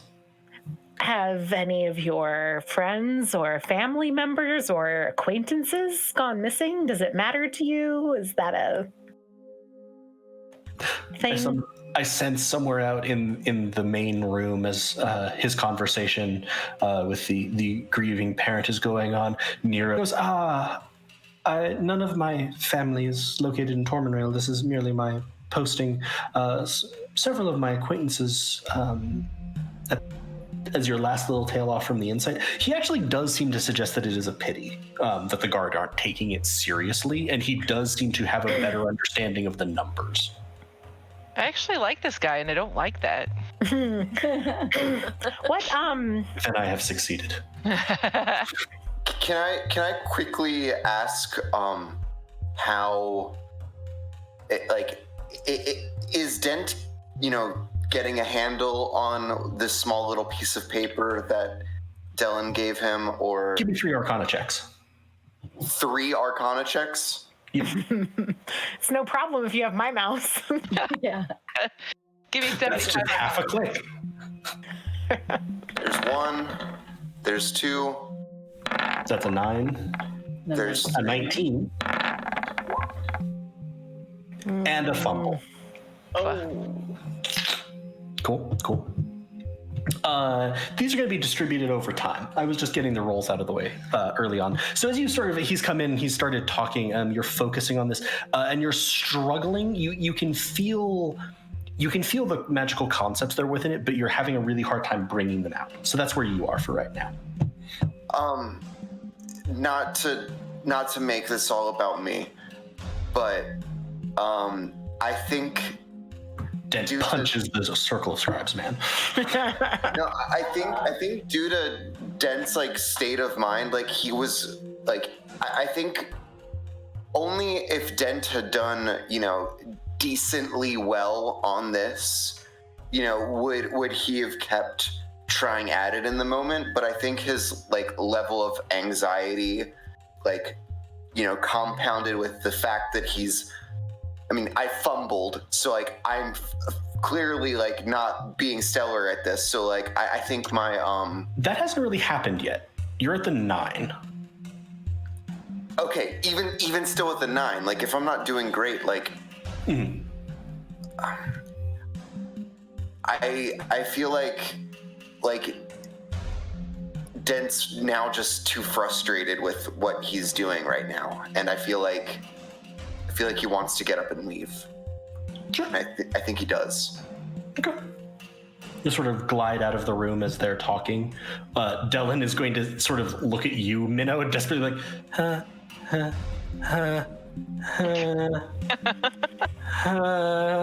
Confidence, Dylan. Am I in such a position in the chairs where I could just quietly stand up and put a hand on him before he leaves? On Dent? Yeah. Yeah, you could. I'll do that. And just very quietly. And Dent, are you okay?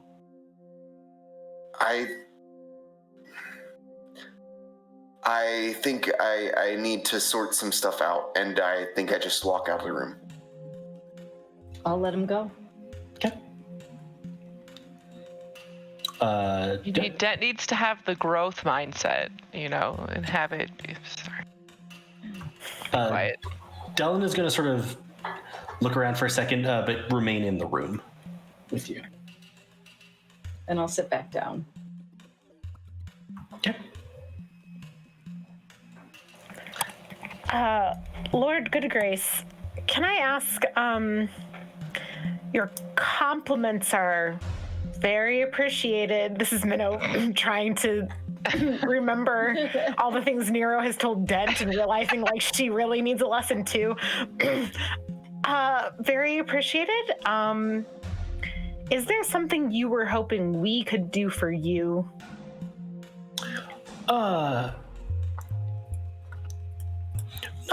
Not in particular. It merely is that the Circle of Scribes felt that it would be a pity if your achievements were not recognized, and thought that we might more formally do that. And of course, if at some point capable individuals like yourselves were available for a job, we could have an interest in such a thing. Thank you so much. Very generous of you. You can go now? Oh, was that?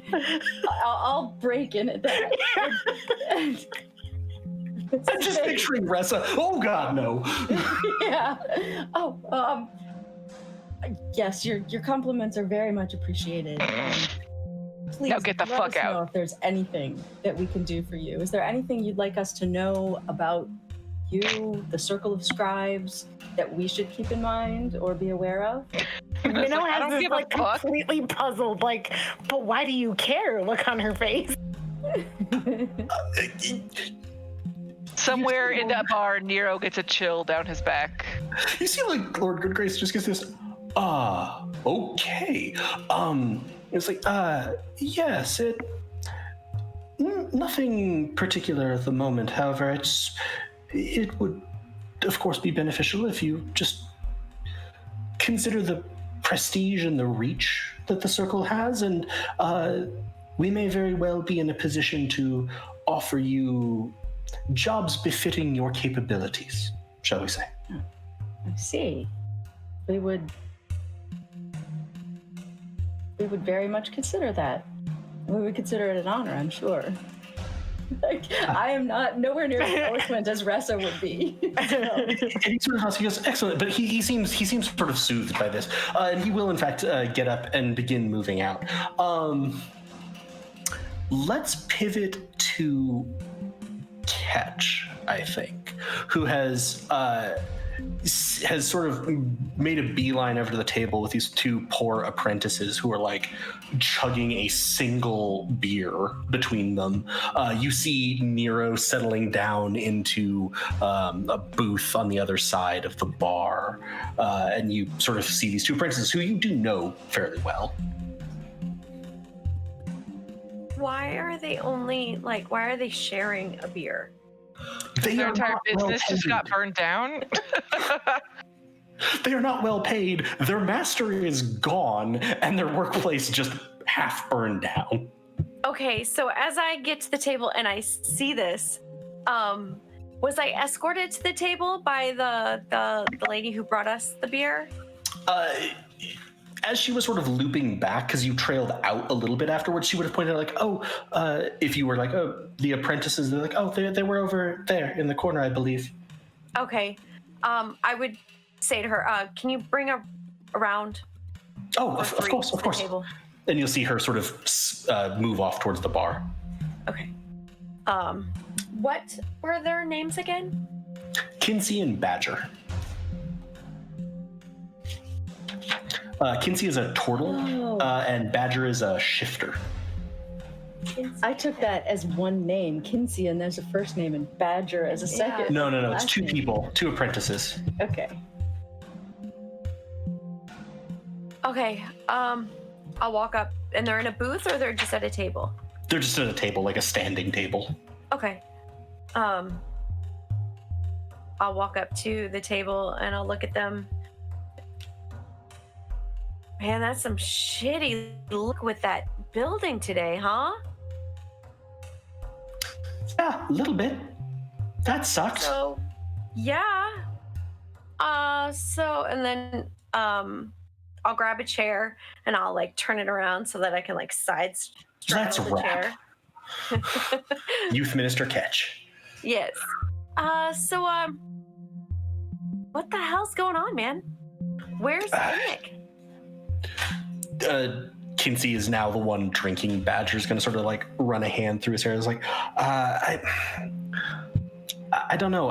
It skipped our minds because the place was on fire. But it was weird. It was weird.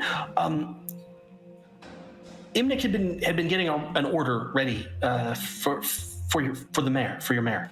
And it had been ready for a while, and it was just sort of sitting like for about a week. It seemed weird. Whoever was picking it up, I guess, was running late. I don't know if that's why they ended up sending you or what. But then just yesterday, out of nowhere, he asked for us to bring him that order, and he just began working on it like just continuously. The thing was supposed to have been done, and then he just was working on it. At this, like, Badger takes back the tankard and is now drinking, and Kinsey's like, yeah, it just was the only thing he would look at. He was cranking on the thing, and then it was kind of weird. Just today, earlier this morning, we heard voices, an argument of some kind. Imnik was one of them, and we didn't. He's going to sort of like withdraw into his shell, but we didn't want to mess with that. So by the time we got back or checked, because it had gotten quiet, Imnik was gone. And so was everyone else. And then a little bit after that, there was a little kobold. And That guy. yeah, he kind of started screaming obscenities at the door. And then a little bit after that, a barrel came through and was on fire. So that wasn't great. So him. Yeah. So we're not really sure what the hell is happening, but we do have your mayor's order.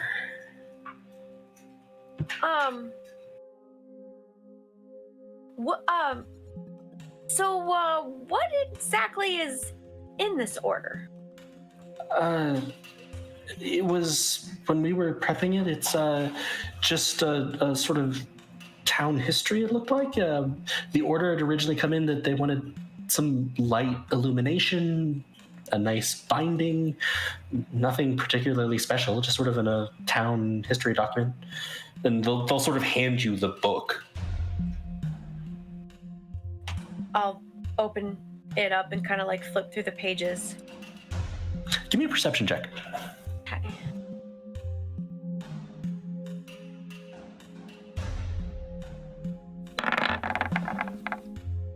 $22. Nice. Very nice. Imnik is very, very good at his job. He is an illustrator and a bookbinder at a par where your family works with him frequently, etc. So this is all, it's very good quality. But as you get a couple of pages in, you see that there's a sort of a mark, almost one of like the serif marks, the edges, is done sloppily. Like it's too big. And as you're scanning through, each page has one or two of these letters that is just off. And it's too sloppy. It's not a thing that Imnik would have done. Do I notice any kind of pattern in the symbols? You go through, there doesn't seem to be a pattern, but as you go back and sort of pick them out, if you pick out the individual letters, they do seem to be forming words. And you suspect that this would be very hard for anyone else to notice. You kind of notice this because you work in manuscripts and are quite perceptive. Okay, what words or word do I see? What's like the first word that I see with these letters? Va. But I'm sorry, it is.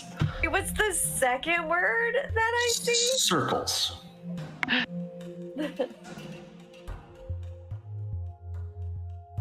Okay, so once I see that and I see the two words, I'll kind of like show it to Badger and Kinsey and like, did you guys like, I don't know, did you look at this at all? Does this look familiar?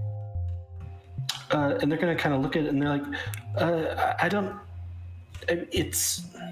Are you specifically pointing out the like marring, like the misformed characters? Yes. So Okay. Ketch would be. Obviously Ketch notices that this is some sloppy work, but it's probably intentional.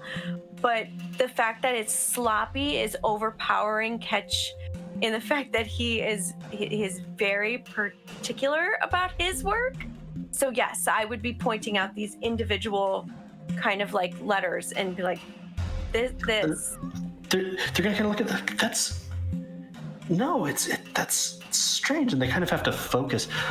It's like Badger's like, yeah, that's weird. And now Kinsey's sort of looking at this point. Inahani has brought drinks, so both of them are now able to be drinking. And Kinsey's like, those weren't there before. It was all standard. I did a couple of these pages myself.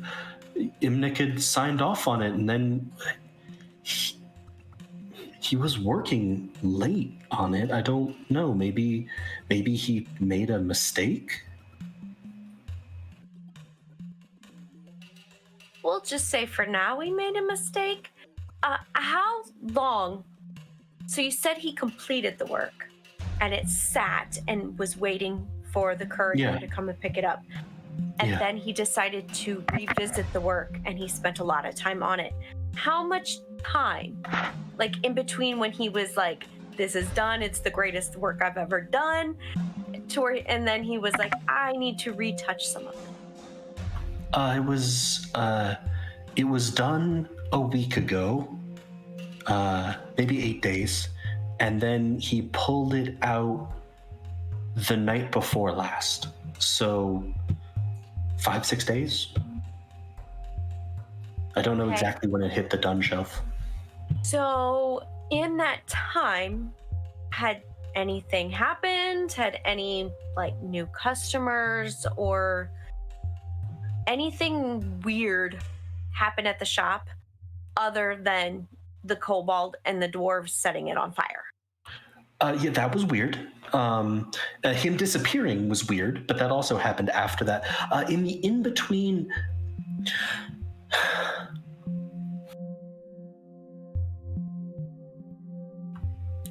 A weird order came in. You remember it, Kinsey? Toril sort of rubs his head. Oh, yeah. There was a strange order that came in. It came in for 13 revisions. And that was it. It didn't say what to revise. It just said 13 revisions. Who was the customer? There wasn't a name, just a sigil, a mark. Could you draw the sigil? Like reaches in, gets it, and draws it out. And it's 2 crowns sort of set against a flag. Like, how are the crowns sitting? Like, are they like side by side? Are they like on top of each other? Or... Not quite directly on top of each other, but arranged sort of on a diagonal. So one crown is in sort of the upper left, one crown is more in the lower right against a flag. Have I ever seen this sigil before? Not off the top of your head, you don't come up with anything. Had they ever seen this sigil before? No, but I hadn't seen it before, but I know when we handed it to him, he got real agitated and asked for the mayor's order. But the mayor's order has her name on it. I don't know why getting this order caused him to go back and do it. Maybe it was one of the 13 revisions. I don't know. Okay, and then when did Imnik disappear? Just early this morning. So, early this morning, before the fire? Yeah, we came in and heard yelling, so we just went in through the side entrance and we're working in the back room on a couple of pieces. And then it was quiet, and we kind of figured Imnik would come in, but he never did. And then when we checked, he wasn't there, and no one was there. He hadn't said he was going out, but we just figured he had business and didn't bother to let us know. Might not even know we were there. That seems like maybe that wasn't the case, because then there was the whole kobold swearing at the door and fire. Mm-hmm. Yeah. Okay. Now, so this is like a sidebar question. The disappearances, the people that disappeared, was there like a trace of their disappearance, or did somebody just like they were there and then they were no longer there? Did anybody like see them actually like vanish? So like how did these disappearances actually happen? So the best account you've had for that was actually from one of the apprentices that Ressa talked to, that they went to a fellow apprentice's sort of lodgings to try to find them. And it looked like they just sort of walked out in the middle of life. Like there was food kind of sitting there. No one has described someone just sort of like poof vanishing, like, you know, disapparating or anything. But it seems like it's that to they just walk out suddenly. Like they're clearly in the middle of stuff and then they're leaving, from what Ressa got. There were no signs of a struggle, no signs of someone getting abducted or anything like that. They weren't like grabbed in their sleep or anything. So it's a little hard to tell. Okay.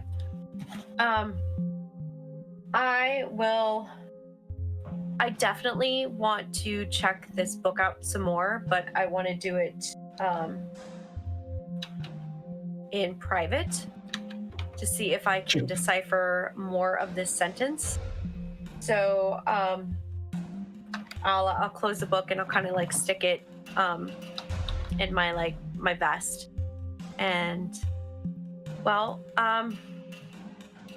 I really appreciate you guys giving me this order.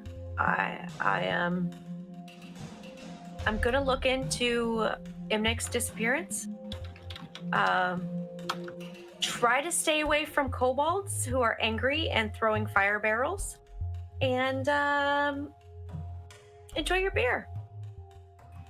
Will do, and thank you. And I'll stand up and take my beer and walk away. Sure. Where would you be heading to? Would you go back into the sort of private meeting room, back to you all's rooms? If we actually have rooms, I would prefer to go to there.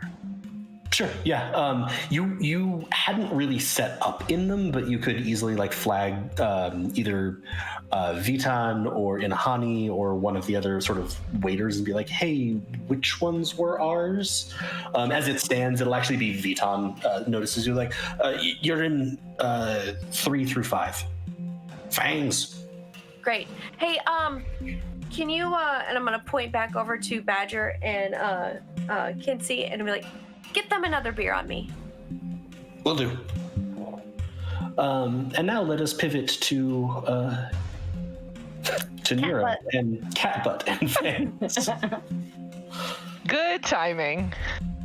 Incidentally, as you were sort of finishing up your conversation, not as you were finishing it up, but as you were sort of talking to them near the end of that conversation, you did see Dent leave the room and just kind of walk. Did you walk out of the tavern? Dent? You're muted, but I guess you nodded. Okay, so nodding, so that's you enough. said yes. That's pretty good. So do you see Dent just sort of like leave that room and then leave the tavern? Oh, I did catch it, or Yeah. Nero? Okay. Did Nero also see it? Oh, no. Nero would, but it would be near the end of the conversation you're about to have. So Fair. Okay. we can bring that in when it comes in, but just Sure, as a note for you, Catch. So yeah, you, Inahani has sort of led you through the bar, and it's like, yes, here you go. And points out, this is Mr. Bertier. Spell that for me. Birdiir. First name Uzis, Yuzis. And like I said, he's a lizard folk man. Okay. Writing this down. Well, hello, Mr. Bertier. I'm Nero. I saw your note, and I hold up the card, that your daughter's been missing. And we're looking into that. And I thought that maybe you could tell us anything that you want to, that you think might help us. His eyes are sort of going to flicker in. Are there more than one of you right now? Yeah, they just thought that I'd be a great match for you, because the rest of them, they're still working on their caring for people.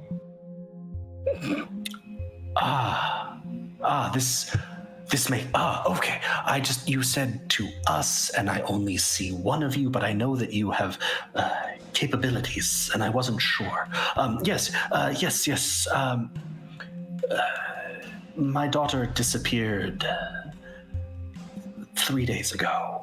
It was horrible. We had, of course, heard... What's your daughter's name? Asana. Can you just tell me a little bit about her? Things that she liked, how she looked, just anything you loved about her. Jesus Christ. Sorry. Past tense. He's so sure she's dead now. I know.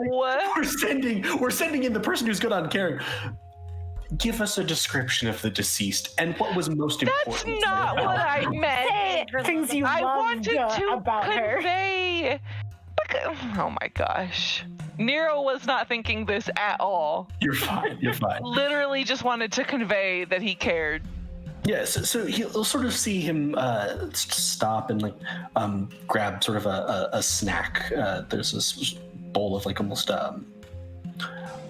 dried meat with peppers in it. He's like, help yourself.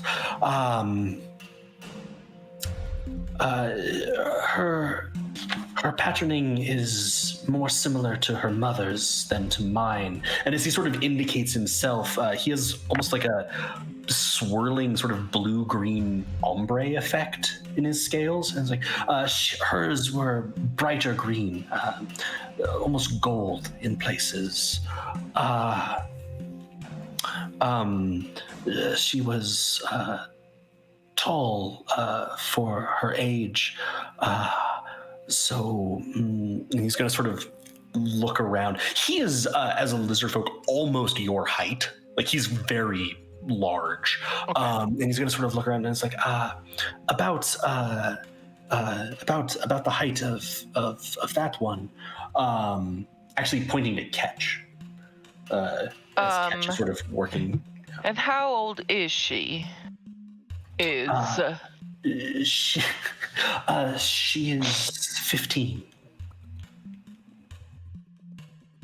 Can I just, before you continue, okay, don't talk and write notes, Rachel. Your brain doesn't work that way. I want to reassure you that something similar happened in the town where we all come from. And every single person in the town went missing all at once.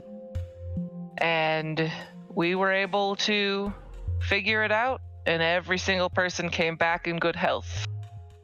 We have a feeling these are probably connected, and I promise you that we will do everything we can to have the same outcome here. Oh, this is most agreeable. Yes. You just asked me what she looked like, what she was interested in. She is very interested in animals. Me too.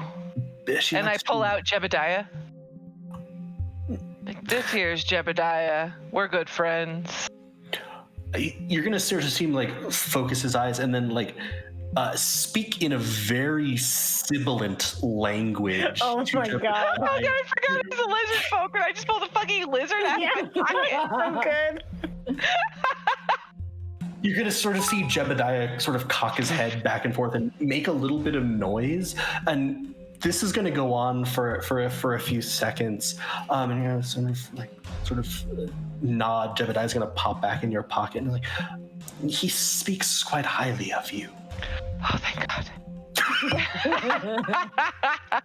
And I'm gonna just look down in my pocket and just use my speech of Leaf and whatever the fuck, and just be like, "Thanks, Jebediah. You're a real cool guy."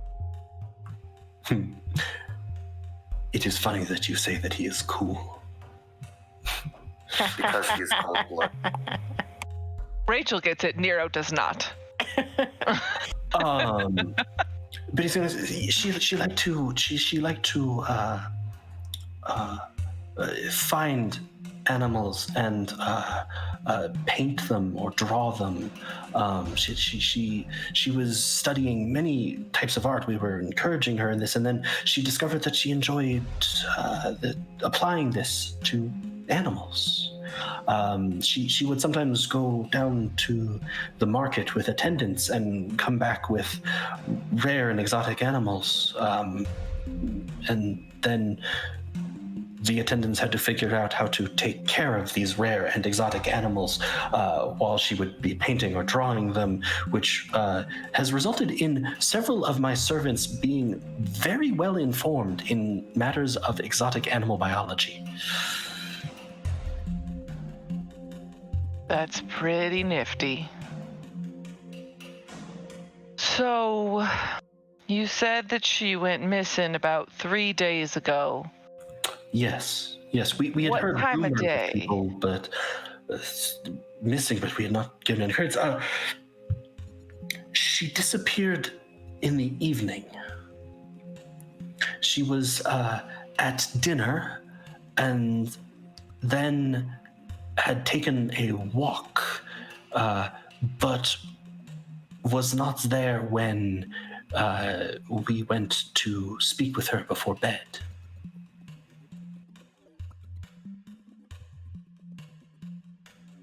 Did anybody accompany her on her walk? Yes, of course, 2 attendants. She returned from the walk. She had seen a bird that she was quite interested in. I am not myself a lover of animals particularly, so I am not sure what bird it would have been, but she went to her room and was sketching it. The attendants left her to this. This was common enough. Do you know how much time passed between when attendants last saw her and when you checked?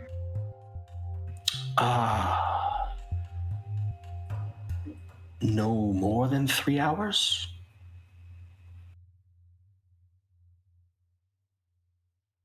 When I went in, she was not there. My wife and I inquired, called the attendants. No one had. She had not spoken to anyone saying that she was leaving, and we became somewhat alarmed. There was no sign of anyone breaking into her room. The watch hadn't noticed anything, but there was just a drawing nearly completed. And then we did ask, and one attendant thought that he might have seen her leaving to the garden. But we searched, obviously, the entire area. We could not find any sign of her. Were there any art supplies out there, or is a drawing found of what she'd been working on? No, there were several studies of a bird on her desk in her room, but nothing with her.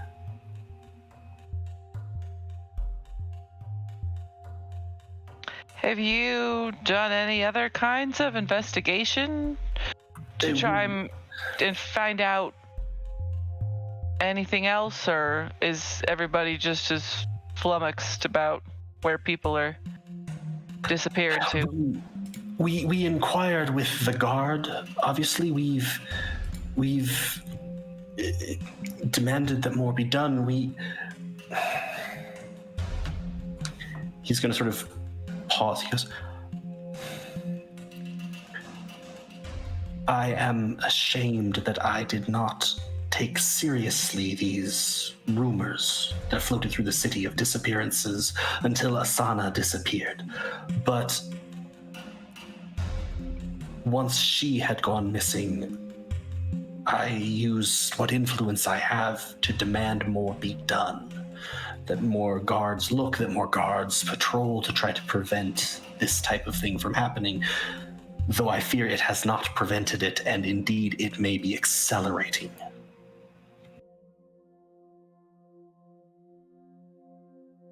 You know, sometimes shame is a good thing to feel sometimes, because it's how you learn. It's okay if you weren't the best person to begin with, but now you've grown and you're a better person. So take that shame and you should cherish it and remember it forever, even after Asana returns to you. Can you promise me that? Can you give me either persuasion or performance? Your choice. Oh, it's definitely persuasion. I don't think that Nero feels that this is performative at all. Well, it isn't even either way. You would be telling the truth. It's just sort of how you want to get that across. Oh, damn. Yes. Nice. That would be a hit. I so very rarely crit. This is so exciting. What a perfect time for it.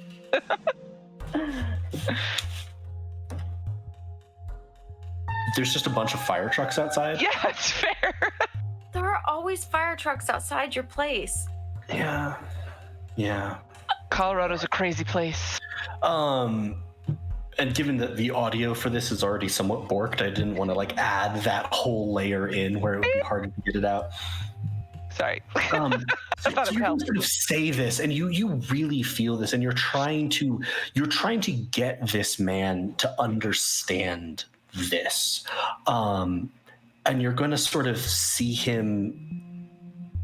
You sort of deliver these words, and he's sort of nodding, and he reaches and gets another piece of the meat and peppers and sort of takes it. And then very disquietingly for a lizard folk, he's just going to sort of collapse on the table sobbing. Oh, shit. He's like, you do not understand. My wife is distraught. I am ashamed because up until this, I had not considered that every disappearance would be leaving at least this. I cannot imagine. What if my wife had disappeared? What if I had disappeared? How would my wife and Asana feel? And I will attempt to do as you say. I will attempt to keep this in mind, but please, as much as it might still be selfish, as much as it might still be shameful, please find my daughter. Please. He's going to sort of stop and try to collect himself. He goes, I would ask that if it is at all possible that you find her and return her to us safely. But if not, at least that we might know what happened. Please, I beg of you. I promise that we will do everything in our power to get her home safely.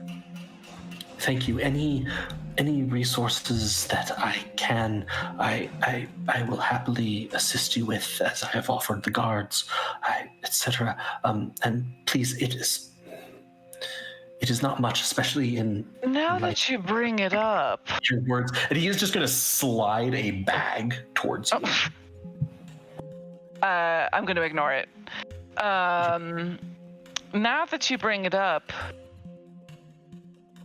we were thinking of going over to that Moontree Isle over there across the water. And is there any way that you could help us get across? We think it's all connected. I have heard some disquieting rumors, but I wasn't... I dismissed those rumors to focus on myself again. Yes, I see There what you mean. go, another learning moment. Yes, I could speak to a couple of vessels and see if they would be able to carry you across, yes? That would be much appreciated, Birdeer. Thank you. Please take that, regardless of anything else. I will speak to them, and then I will let you know. Will you be here at this inn? That's the plan. And I'll take the sack and I'll say, we'll get receipts and I'll return to you whatever it is we don't use for this, yes? That is unnecessary. Please. Much like Minnow got the cold chill of Nero, realizing that she was being so rude to Good Grace, you are getting the cold chill of Minnow hearing you turn down free money. I feel like as in the middle of being you can go now to Lord Goodgrace, at the end of that, Minnow's like, Oh, Finch is like, alarm! Nero's about to turn down money. there's actually a specific code that Finch has for this. Of Nero is turning down a good thing. You just sort of see, Ressa will see Minnow be like, Yeah, just her eyes go white as she's looking through Finch's eyes at the sack of money, and one tear goes down her cheek. Good Grace for a second will be like, is everything okay? But yeah, with that he goes, now please, I will do all I can. I will send word back, but I must think about what you have said, and who best to contact. So if you don't mind. Here's one more thing to leave you with, Birdeer. Mr. Birdeer, I'm sorry. We're going to be doing everything we can to look and find your daughter. You talked about the shame that you felt.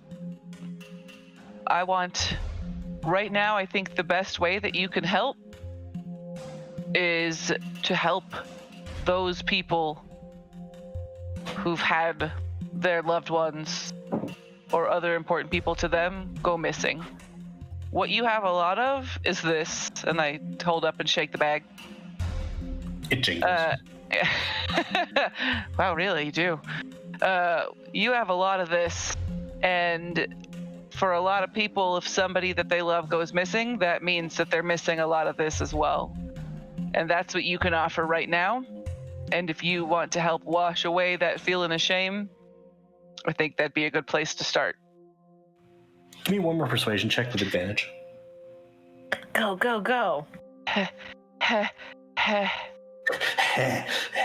I'm waiting for the double fumble now to balance it out. 16.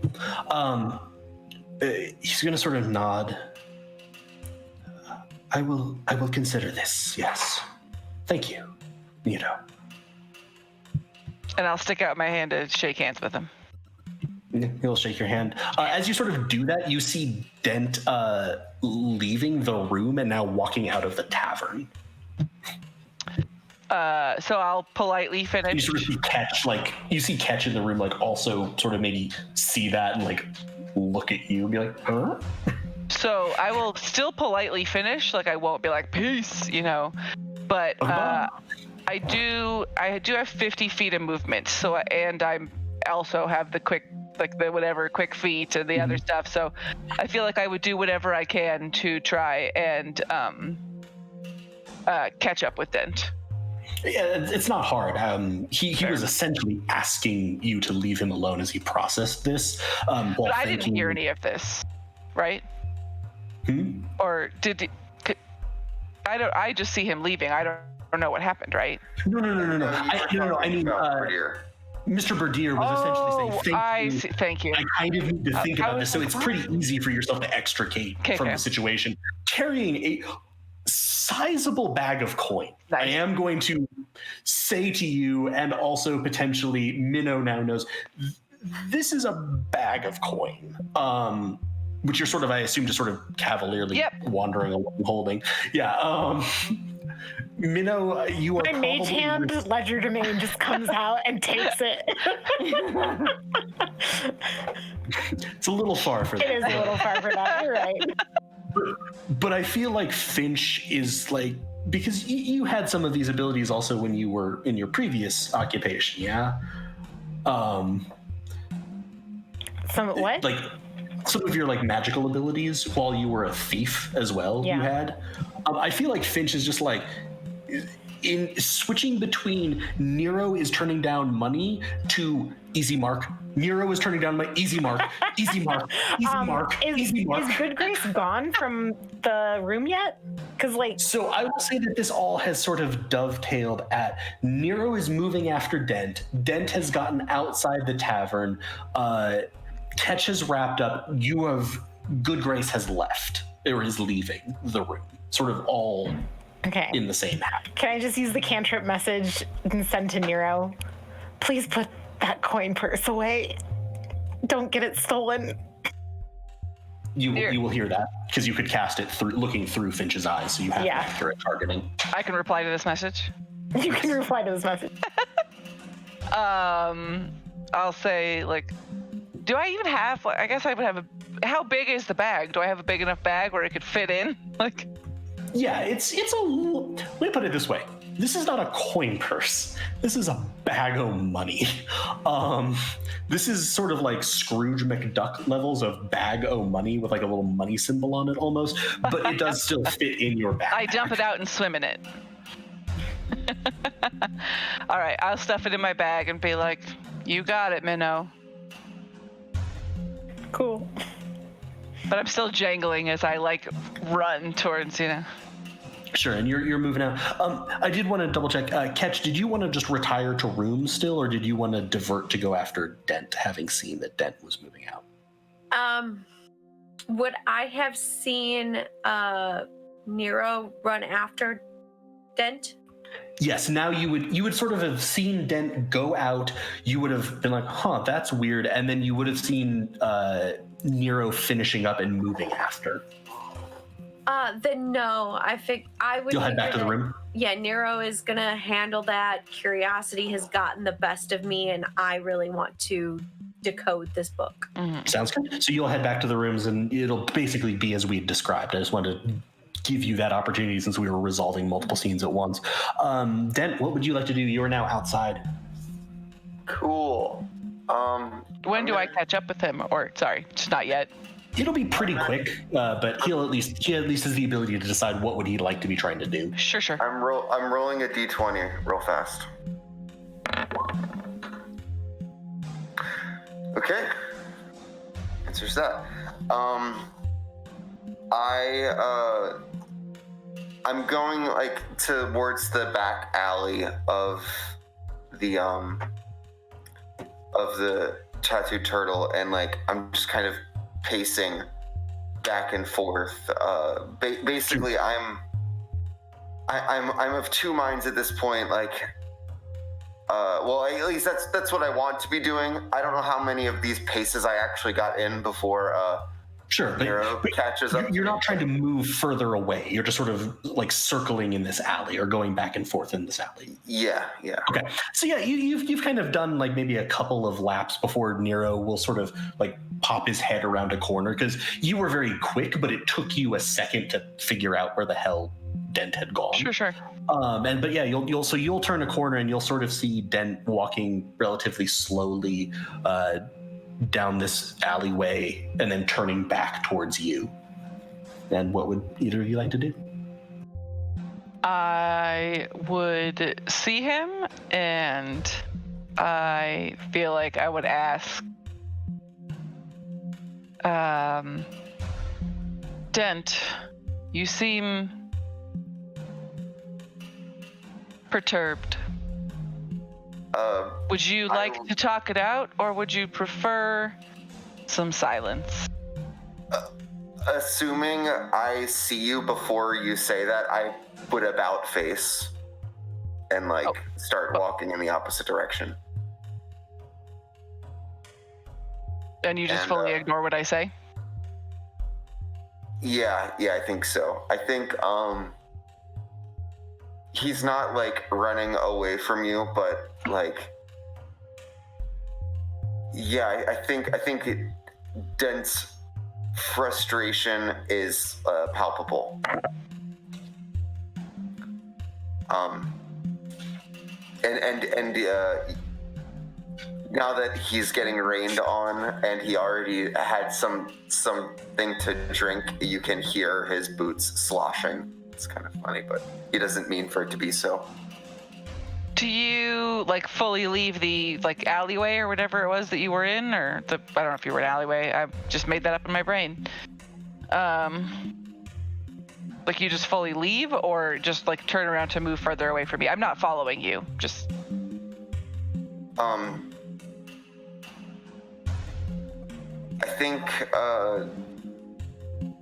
think Dent says, kind of over his shoulder, not directly looking at you, because he doesn't. I don't think he feels like he can at this point. I've got some stuff to sort out, and all I have is a really strong hunch, and I feel like waiting is not the answer this time. And I'm gonna start walking, and if you want to follow me, you can. I know where I'm going. I can't stop you. I would like to follow you. Would it upset you if I did?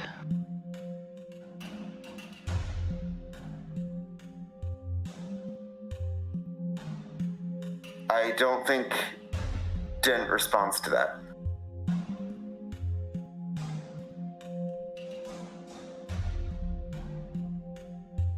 I feel like Nero is very torn between wanting to care for boundaries, but also not getting a true message of I don't know, also worried. Yeah, I was gonna say, this is kind of a hard one in the, Nero demonstrates healthy respect for boundaries hour of shit, my friend is clearly compromised and really upset and hasn't said actually don't do this, and I don't know if he is. Right, and he did say follow me if you want to, I can't stop you, but then I feel like that Nero would. Which way are you moving, then? Sorry? Which way are you moving, generally? I'm moving towards the feeling I had. Okay. I feel like Nero would follow, but would leave a distance behind, and would just be kind of as casual as can be, keeping an eye on, but not intruding. So leaving definitely a lot of room and a lot of space, but trying to definitely maintain the sight line to it. Right. Just wants to give off the thing of like, hey, I'm just here if you need me, but I don't like.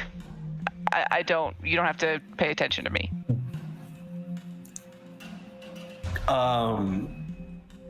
Sam, give me 2 attribute checks, 1 mental attribute of your choice, and 1 physical attribute of your choice.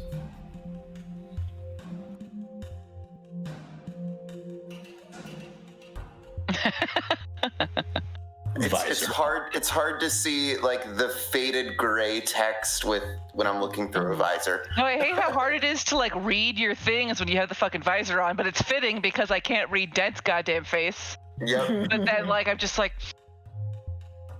How we doing, freaking helmet?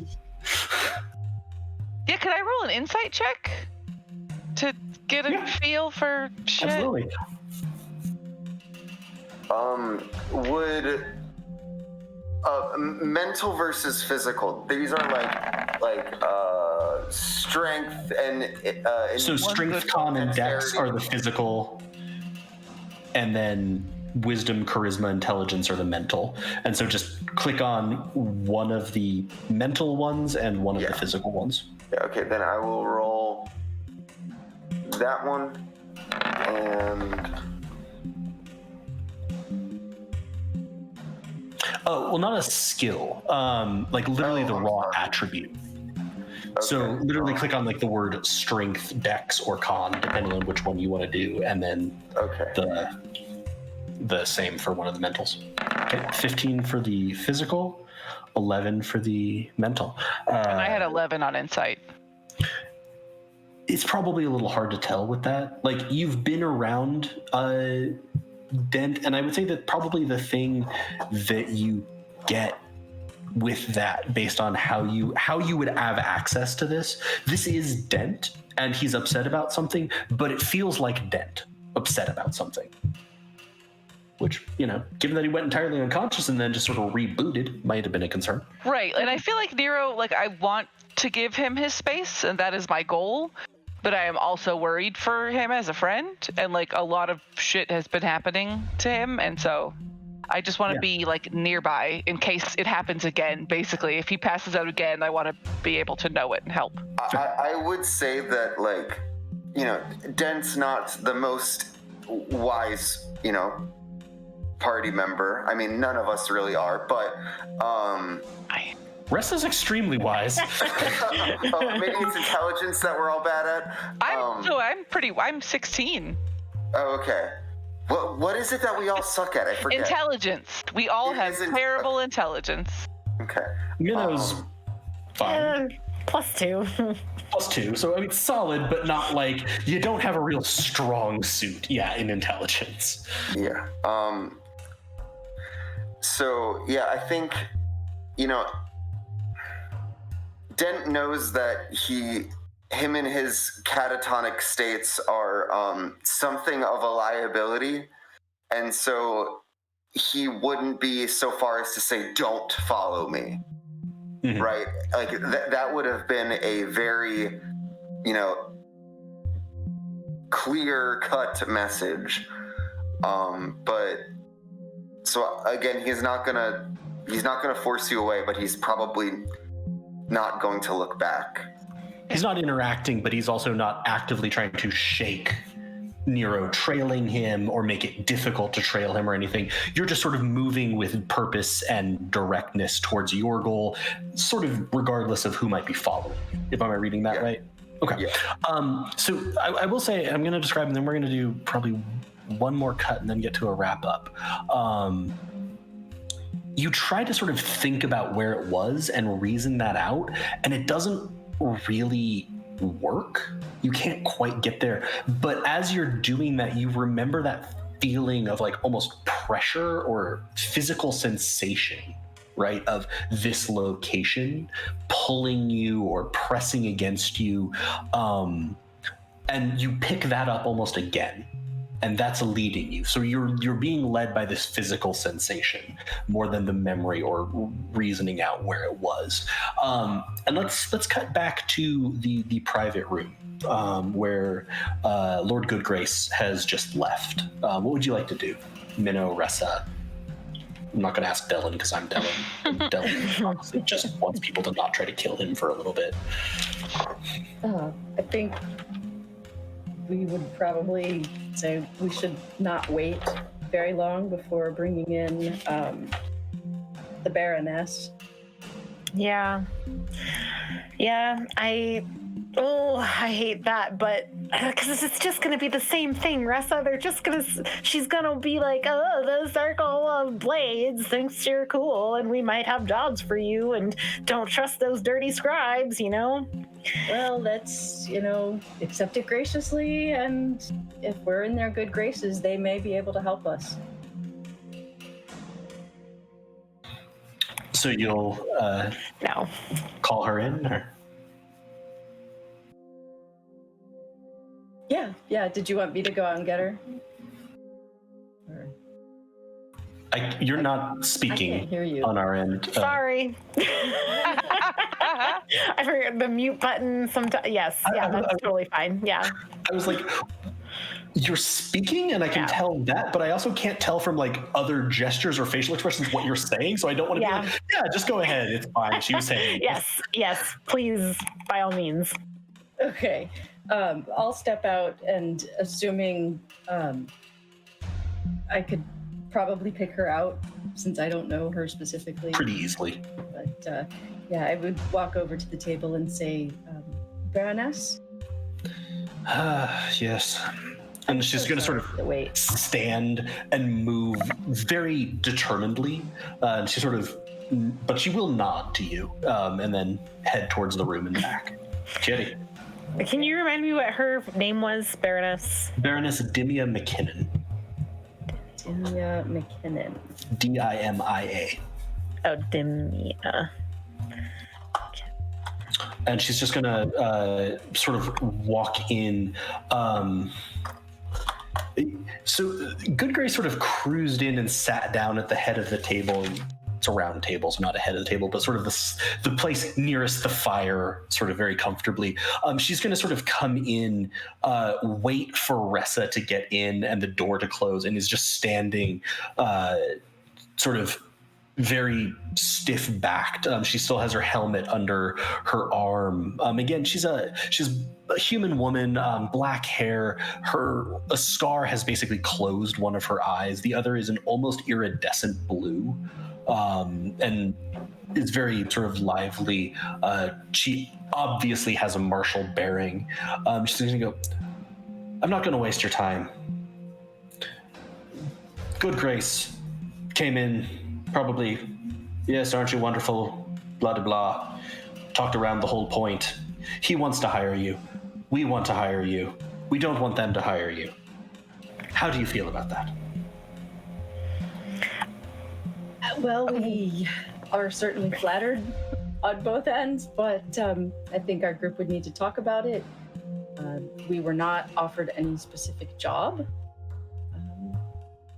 We also already have a pretty big task on our plate that is. Are you interested in all at in the disappearances? I'm interested, but I'm sorry. I'm very distracted by the cat. I know he's very interested. I could take the No, camera do off not it. do that. Do not do that. Chat will fucking scream me. Leave the cat. It's fine. I just need to focus better. He's making biscuits and staring out the window, so. I was very confused by the making biscuits, and I'm like, what? Oh, okay, got it. She's going to sort of nod at this. Fair enough. Look, I've got something that's occupying my attention, much as you're saying something is occupying your attention. The disappearances are a concern. However, none of my sources have suggested that it's linked to what's currently occupying my attention. Get me?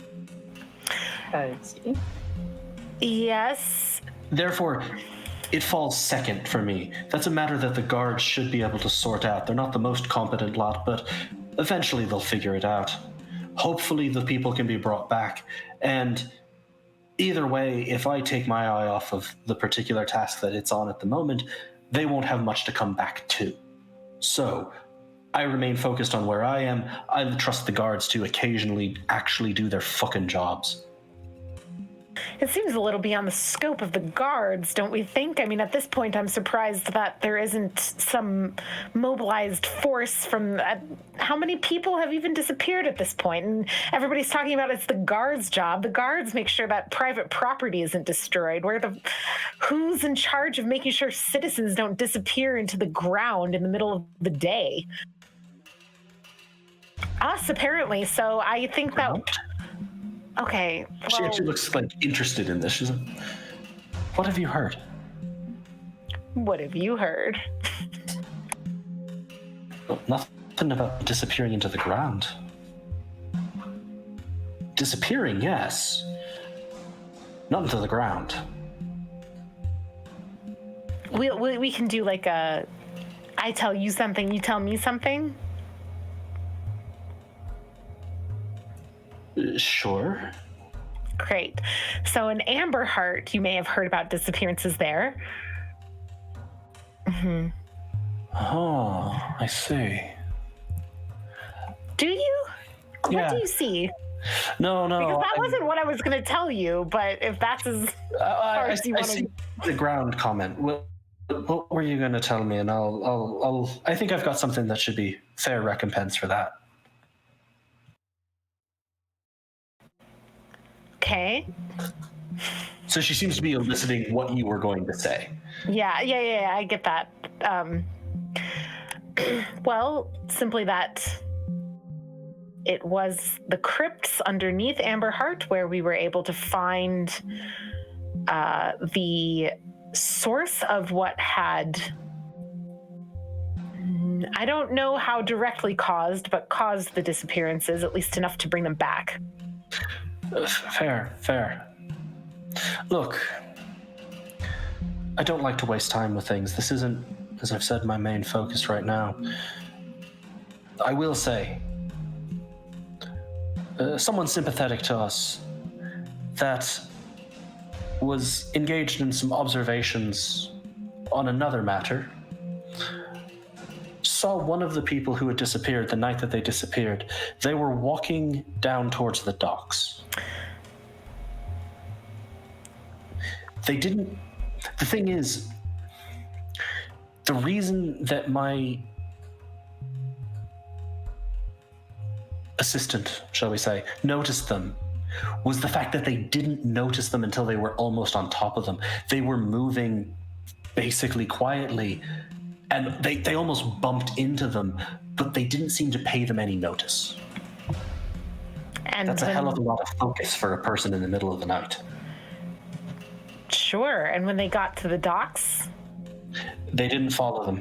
They were tracking someone else. They just had that encounter, and then subsequently we discovered that this was a person who had disappeared that night. Did the person seem to be in a sort of trance or just focused? Hard to say. Mostly scared the hell out of my agent. They're not accustomed to getting snuck up on.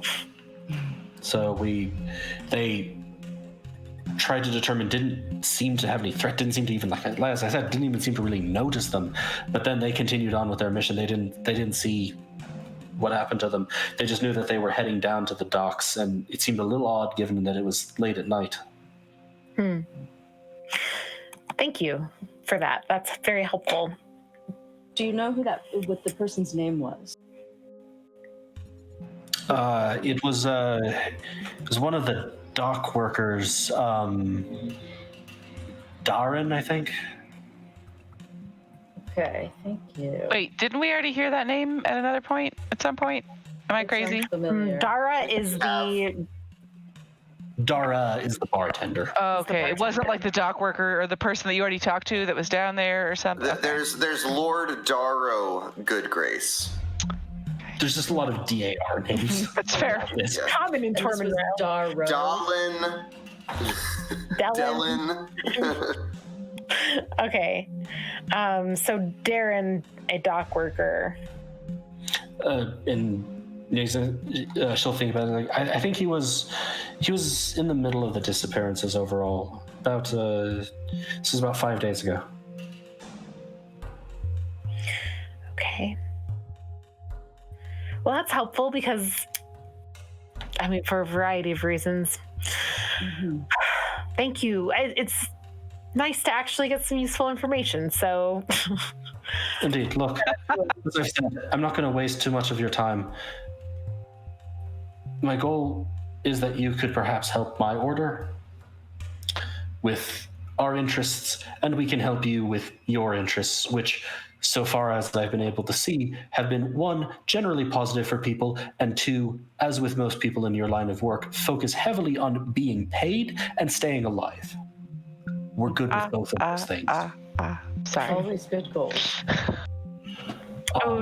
If we choose to work for you in the future, where would we find you to take up such an... You can ask for my... I live in the castle district. There's also several orders within the castle. Simply request the Circle of Blades. They'll know that I spoke to you. They would assume that it would be what it would about. Fair enough. Mm-hmm. Right. Simple and straightforward enough. Incidentally, Good Grace looked like he'd fucking chewed a lemon, so whatever you said to him, I thoroughly approve. It's like, she sort of stands up, like, the next round of drinks is on me, just for the amusement of the look on his face. And at this, she's going to say, do you have anything else? It seems you're focused on your work, I'm focused on mine. Perhaps after you complete that, you can come back and... Yes, perhaps. A bit more. Much, yeah. I like how much less uncomfortable Minnow was with this conversation with the other one. Incredibly straightforward. Like, look, let's just not go around. She's going to sort of stand out and like beckon over, and you'll see Inahani. She's like, the next round's on me. And just like sort of plop a couple coins down, bow to you, and then head out. And Hana's like, okay. Well, I guess this will come off your tab now, and sort of put a couple of tankards down. Would you like me to get anyone else? The people who wrote this note, was it the drow, the two drow, or the man at the bar? You're gonna share like the we should talk. Yeah. Well, just kind of flash it without letting her necessarily read it. But just like that card, basically. Yeah, it stands out as like the small one, handwritten. And you asked, like, was it the drow or the man at the bar? Yeah, the man eating the food who was, yeah. She's gonna sort of, no, that would have been me. She's gonna sort of gonna sort of like take the apron off, and sort of pull the head covering back. And you can see her hair is actually very distinctive. It's very close cropped in the front and then slowly gets longer. So she almost has sort of a plume. She's like, allow me to do this again. And just sort of like plopping drinks down. My name is Inahani Elwise Bancelli Pritra. I'm a representative of a certain organization. Also, for some reason, the bartender keeps commenting that you like pineapples, so I brought some. I really don't understand what this is about. Minnow just has daggers in her hands. She's like, maybe stealthily, slightly. You were so right to be paranoid. I'm so mad. Daggers at her. The leaders of secretive organizations might have very high deception. Hell, you know what? Spike my beer. What about, okay, so the drow out there, are they yours? No, the guy at the bar. The drow. Yeah, well, they kind of like looked at me and winked, didn't they? So I don't need your sass. Maybe they thought you were cute. Oh, thanks. I'm married. Aw.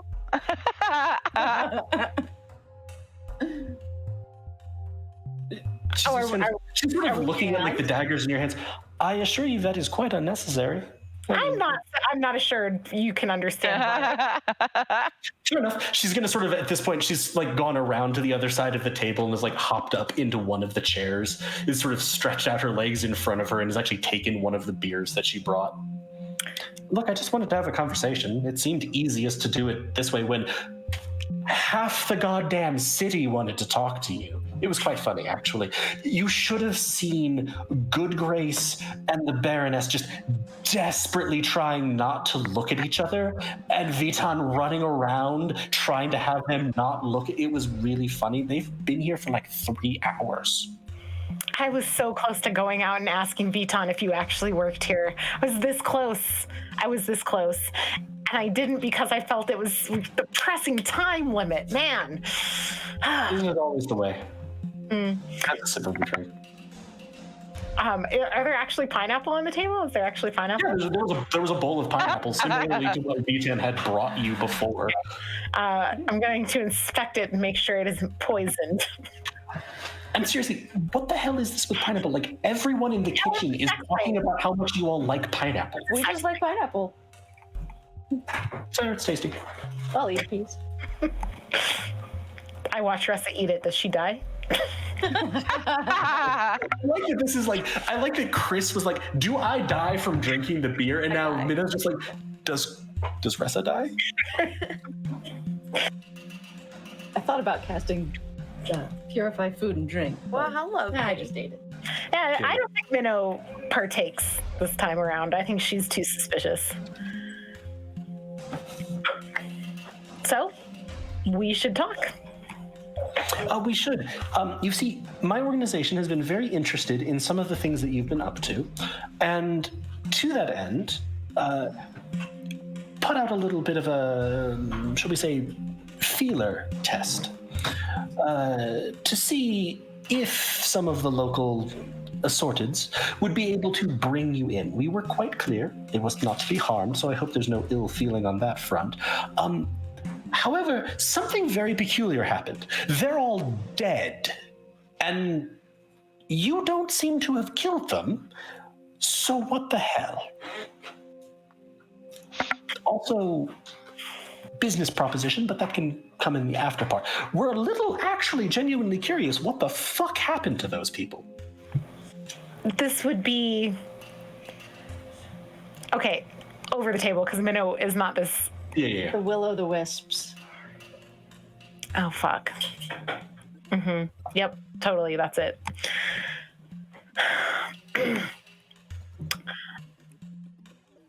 When did you get information about, and I point at Dylan, him traveling with us? Oh, well, we have operatives most places. This shouldn't really surprise you. So we had some notice that he seemed to have some level of consternation about something or other. And we figured if he was, she's going to look up, nothing personal. He wasn't going anywhere on his own. Poor Dylan. Seriously, it's nothing personal. The pineapple is actually quite good if you'd like some.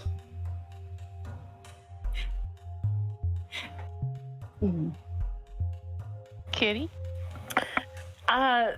We found your people. They were dead before we arrived, as you noticed.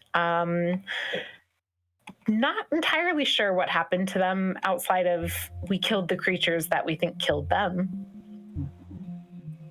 Fair, useful. Those creatures cost us money, so I think on balance well inclined to you from that. Question. Why were you so late getting there? It just took us a while. We traveled slowly. In circles? I had fish to catch. Dent had fish to catch. Lots. That's a lot of fishing. Okay, that's a lot of fishing. I'm just fine. You may keep your information as you will. It is fine. So, you all are very capable. The last escort mission that you completed told us this. You are also very capable because you dealt with whatever the fuck it was that happened to Amberheart. This is intriguing to us. What do you know about my organization? I'm trying to remember what Winnow knows. It's a somewhat local, right? Yeah, Very this is local. the very big one. This would be some of the people in the circles that you ran with, and in some criminal circles, kind of have recruitment by the Shadow Hand as their goal.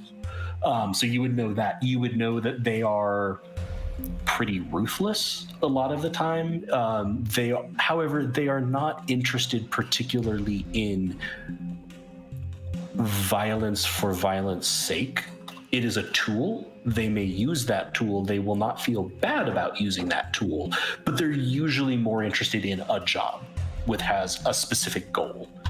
What that goal is. From my notes. Yeah. From my notes, I have organized crime, not violent at random, but ruthless in pursuit of goals. They're huge, worldwide, difficult to find, unknown interests calculated. They're the boogeymen of the crown. They steal corrupted items, and they have smuggling operations.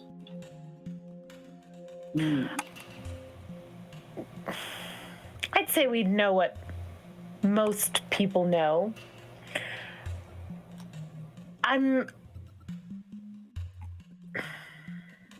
What was it about the corrupted items? There was like 2 that went missing or something. We have 2 that we. Yeah, found we in the have 2, basement. but there were also 2 that went missing or something that we don't think are the same.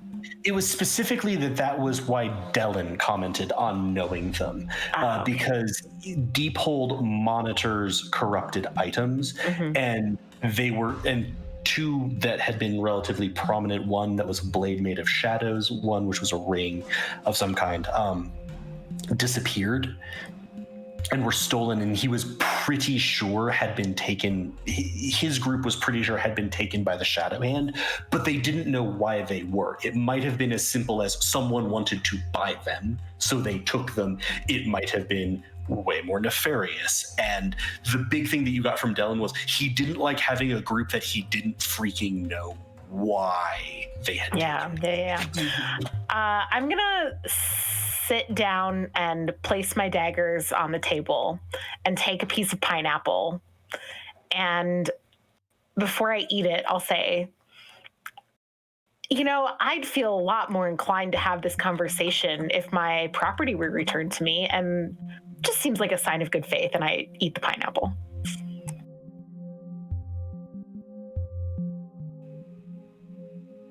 Give me a quick insight check.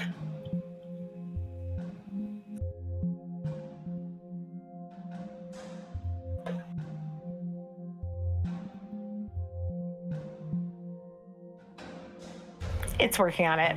I'm assuming it is trying to roll. Because if I click it again, it'll be 4 of them in the... Is it? Now I'm worried. I don't know. I'll try one more. I clicked it again. There it goes. Oh, that's a lot of Only 3. insight. Oh, 7. come on. I hate that. Okay, you a look of confusion passes over her face when you say this. It's like, and she'll sort of stop and pause. I have no idea what property you would be speaking of. So it wasn't your people who broke into my home and threatened my spouse and stole my ring? It's a ring, right? Lock it. Locket. Stole my locket?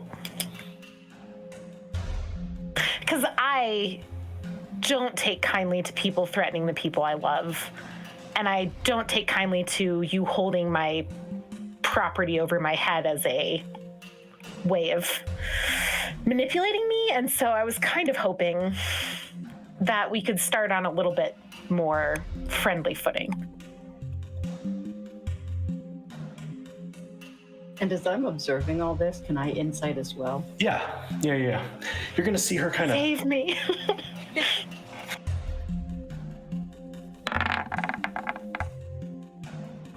18.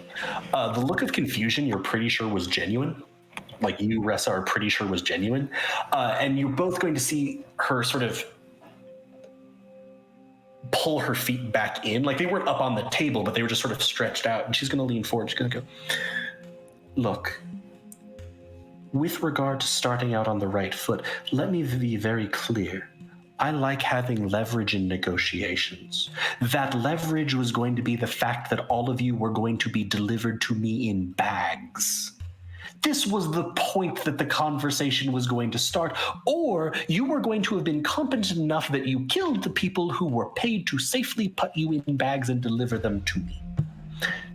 As it stands, neither of these things happened. You are neither in bags, which I'm a little miffed by, nor did you kill the people that I hired to put you in bags, which I was confused by. Now, I'm just aggravated. I have not stolen your property in order to gain leverage, but I am interested in who might have, because that implies to me that someone else wants leverage on you, and that is useful information. Shouldn't it also be maybe more concerning to you that someone's masquerading as your people and doing things like that? As a quick question, a number of people masqueraded as us. Did this person specify that they were Shadowhand? I can't remember. What did Arden say? No. Just that they were very good and very capable of hurting him if they'd wanted to, which Arden specified, or hurting them if they'd wanted to, which Arden specified they had no interest in. And that was why they didn't. Maybe it was a hasty assumption on my part. I think that we have quite a bit to talk about, but I also think that I would rather have all of your compatriots in the room when we have this discussion. So perhaps we can gather them together. And with that, actually, I'd like to cut to, before we wrap up, well, we'll briefly cut. No, sorry. I'm trying to think of the best order to do this. The best order to do this is we're going to cut to Nero and Dent. Dent, you've been making your way through the streets, following this feeling, following this this sort of pulsing, tugging, and you're working your way through these winding back alleys of the Merchants District. You're dimly aware of Nero trailing behind you. And you come across a one-story building in the Merchants District, timber with some stone, a very finely carved door with sort of symbols and pictures and designs, and above it a very simple sign that just reads, "The Second Door." And this pull has led you to this. There are lights on in both of the windows. The second door. I feel like this is important outside of our little campaign. Possibly.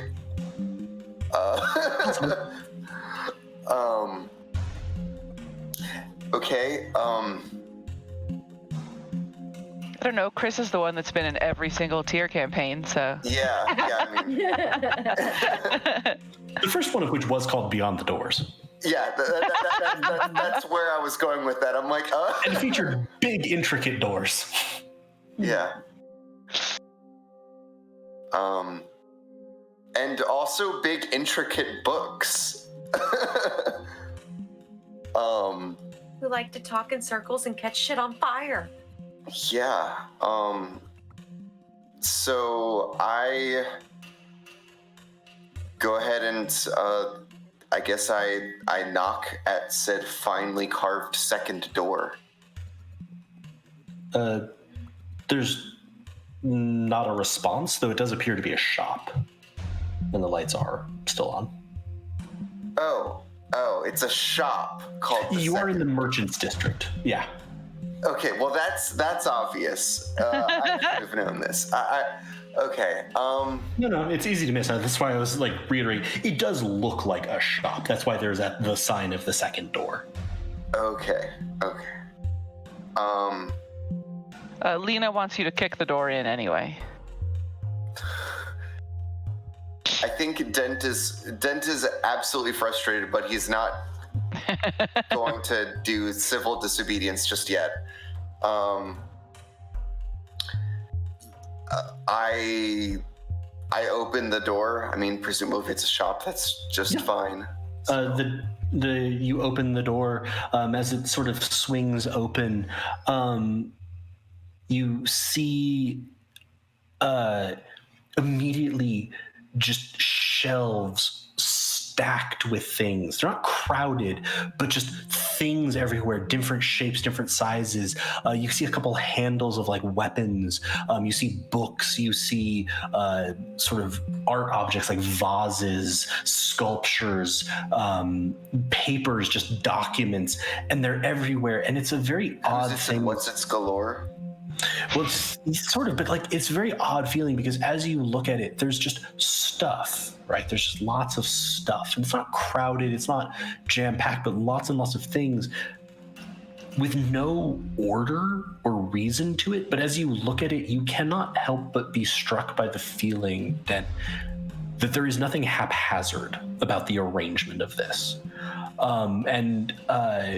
As you sort of swing the door to such that you could step inside, there's a ringing of a small bell.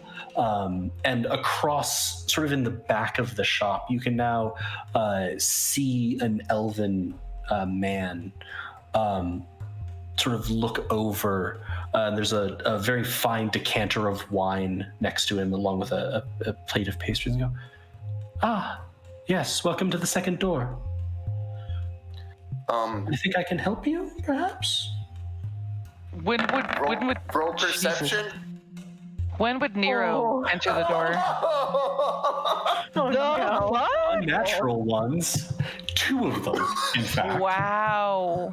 Poor Dent is really just having a good day. Very When would distracting. Nero get in terms of like, how I was If you were following? closing distance. So the big question, I guess, to you, Nero, would be: you've been walking, I assume, kind of keeping pace with Dent.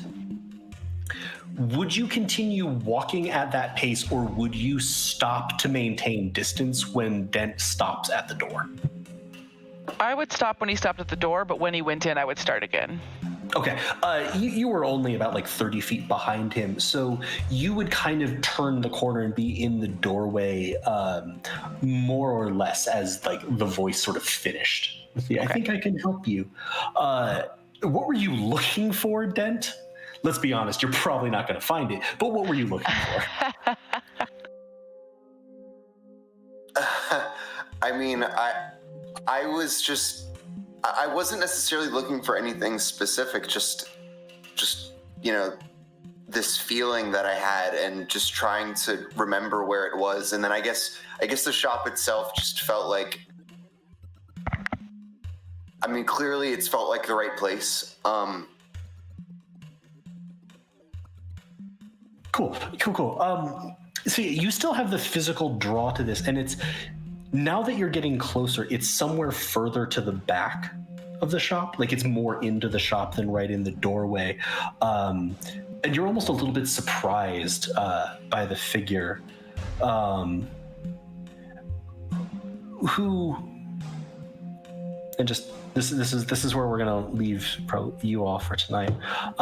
Is gonna sort of cock his head and sort of smile and wave at you, Nero, as you hit the door. And like, yes, come in. And look at you, Dent. And he has a sort of a long braid of red hair. Here you go. Yes, I think I can help you. And begin moving towards one of the shelves and just sort of beckon you. And that's where we're going to leave that. And before we wrap up for the night, Ketch, you've gone back to your rooms. and you've laid out the book in front of you, and it's a very large book, and it's sort of a history of Thorian and the region of the Moonwatcher Forest where Amberheart is located. So it would make sense as this might be a thing that the mayor requested. It's just like, oh yeah, it's a nice book. It might make sense as a volume to have in the town. And you sort of sat down, you have your beer, you take a sip of it, and you pull out a sheet of paper so that you can start transcribing what you have. The circles are being manipulated. And I think we'll wrap up there for tonight. Thank you so much, everyone, for watching. We hope you have enjoyed this. This has been Tier Moontree Isle. As I mentioned, next week on Wednesday, we'll probably have some more play testing of stuff that we're developing. On Thursday, I believe there will be more Spire. Confirmed tonight. Yes, yep. I wasn't sure if I've been very disconnected, so I wasn't sure the scheduling thing. As far as I know, yes. Cool. And then I believe next Friday we should have more Fates of Rin, where you can observe the family and Charity slowly dying of anxiety. Thank you so much for watching. Thank you, everyone, so much for playing. I had an immense amount of fun with this. I hope you did too. I hope you had a lot of fun watching. From all of us here at Helpful Goat, thank you so much for watching. If you've enjoyed this, you can use the Discord command in chat or check the link in Discord in the descriptions on either YouTube and join us, have more fun with us, chat more about strange memes such as Wet for Dent. I gotta think about how I can make that one and not violate the terms of service that I set for the Discord itself. But thank you so much. We hope you have a Yeah, that's it. That's a fine emote. No one will mind.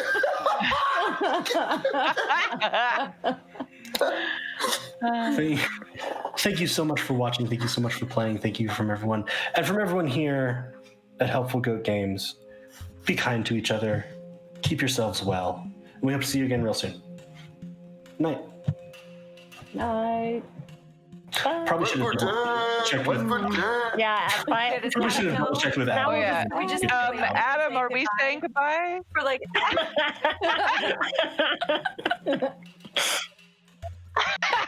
Zero. No. Zero.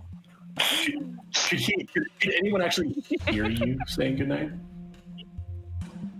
Okay. oh my god. But could they hear you? Because they couldn't hear you. I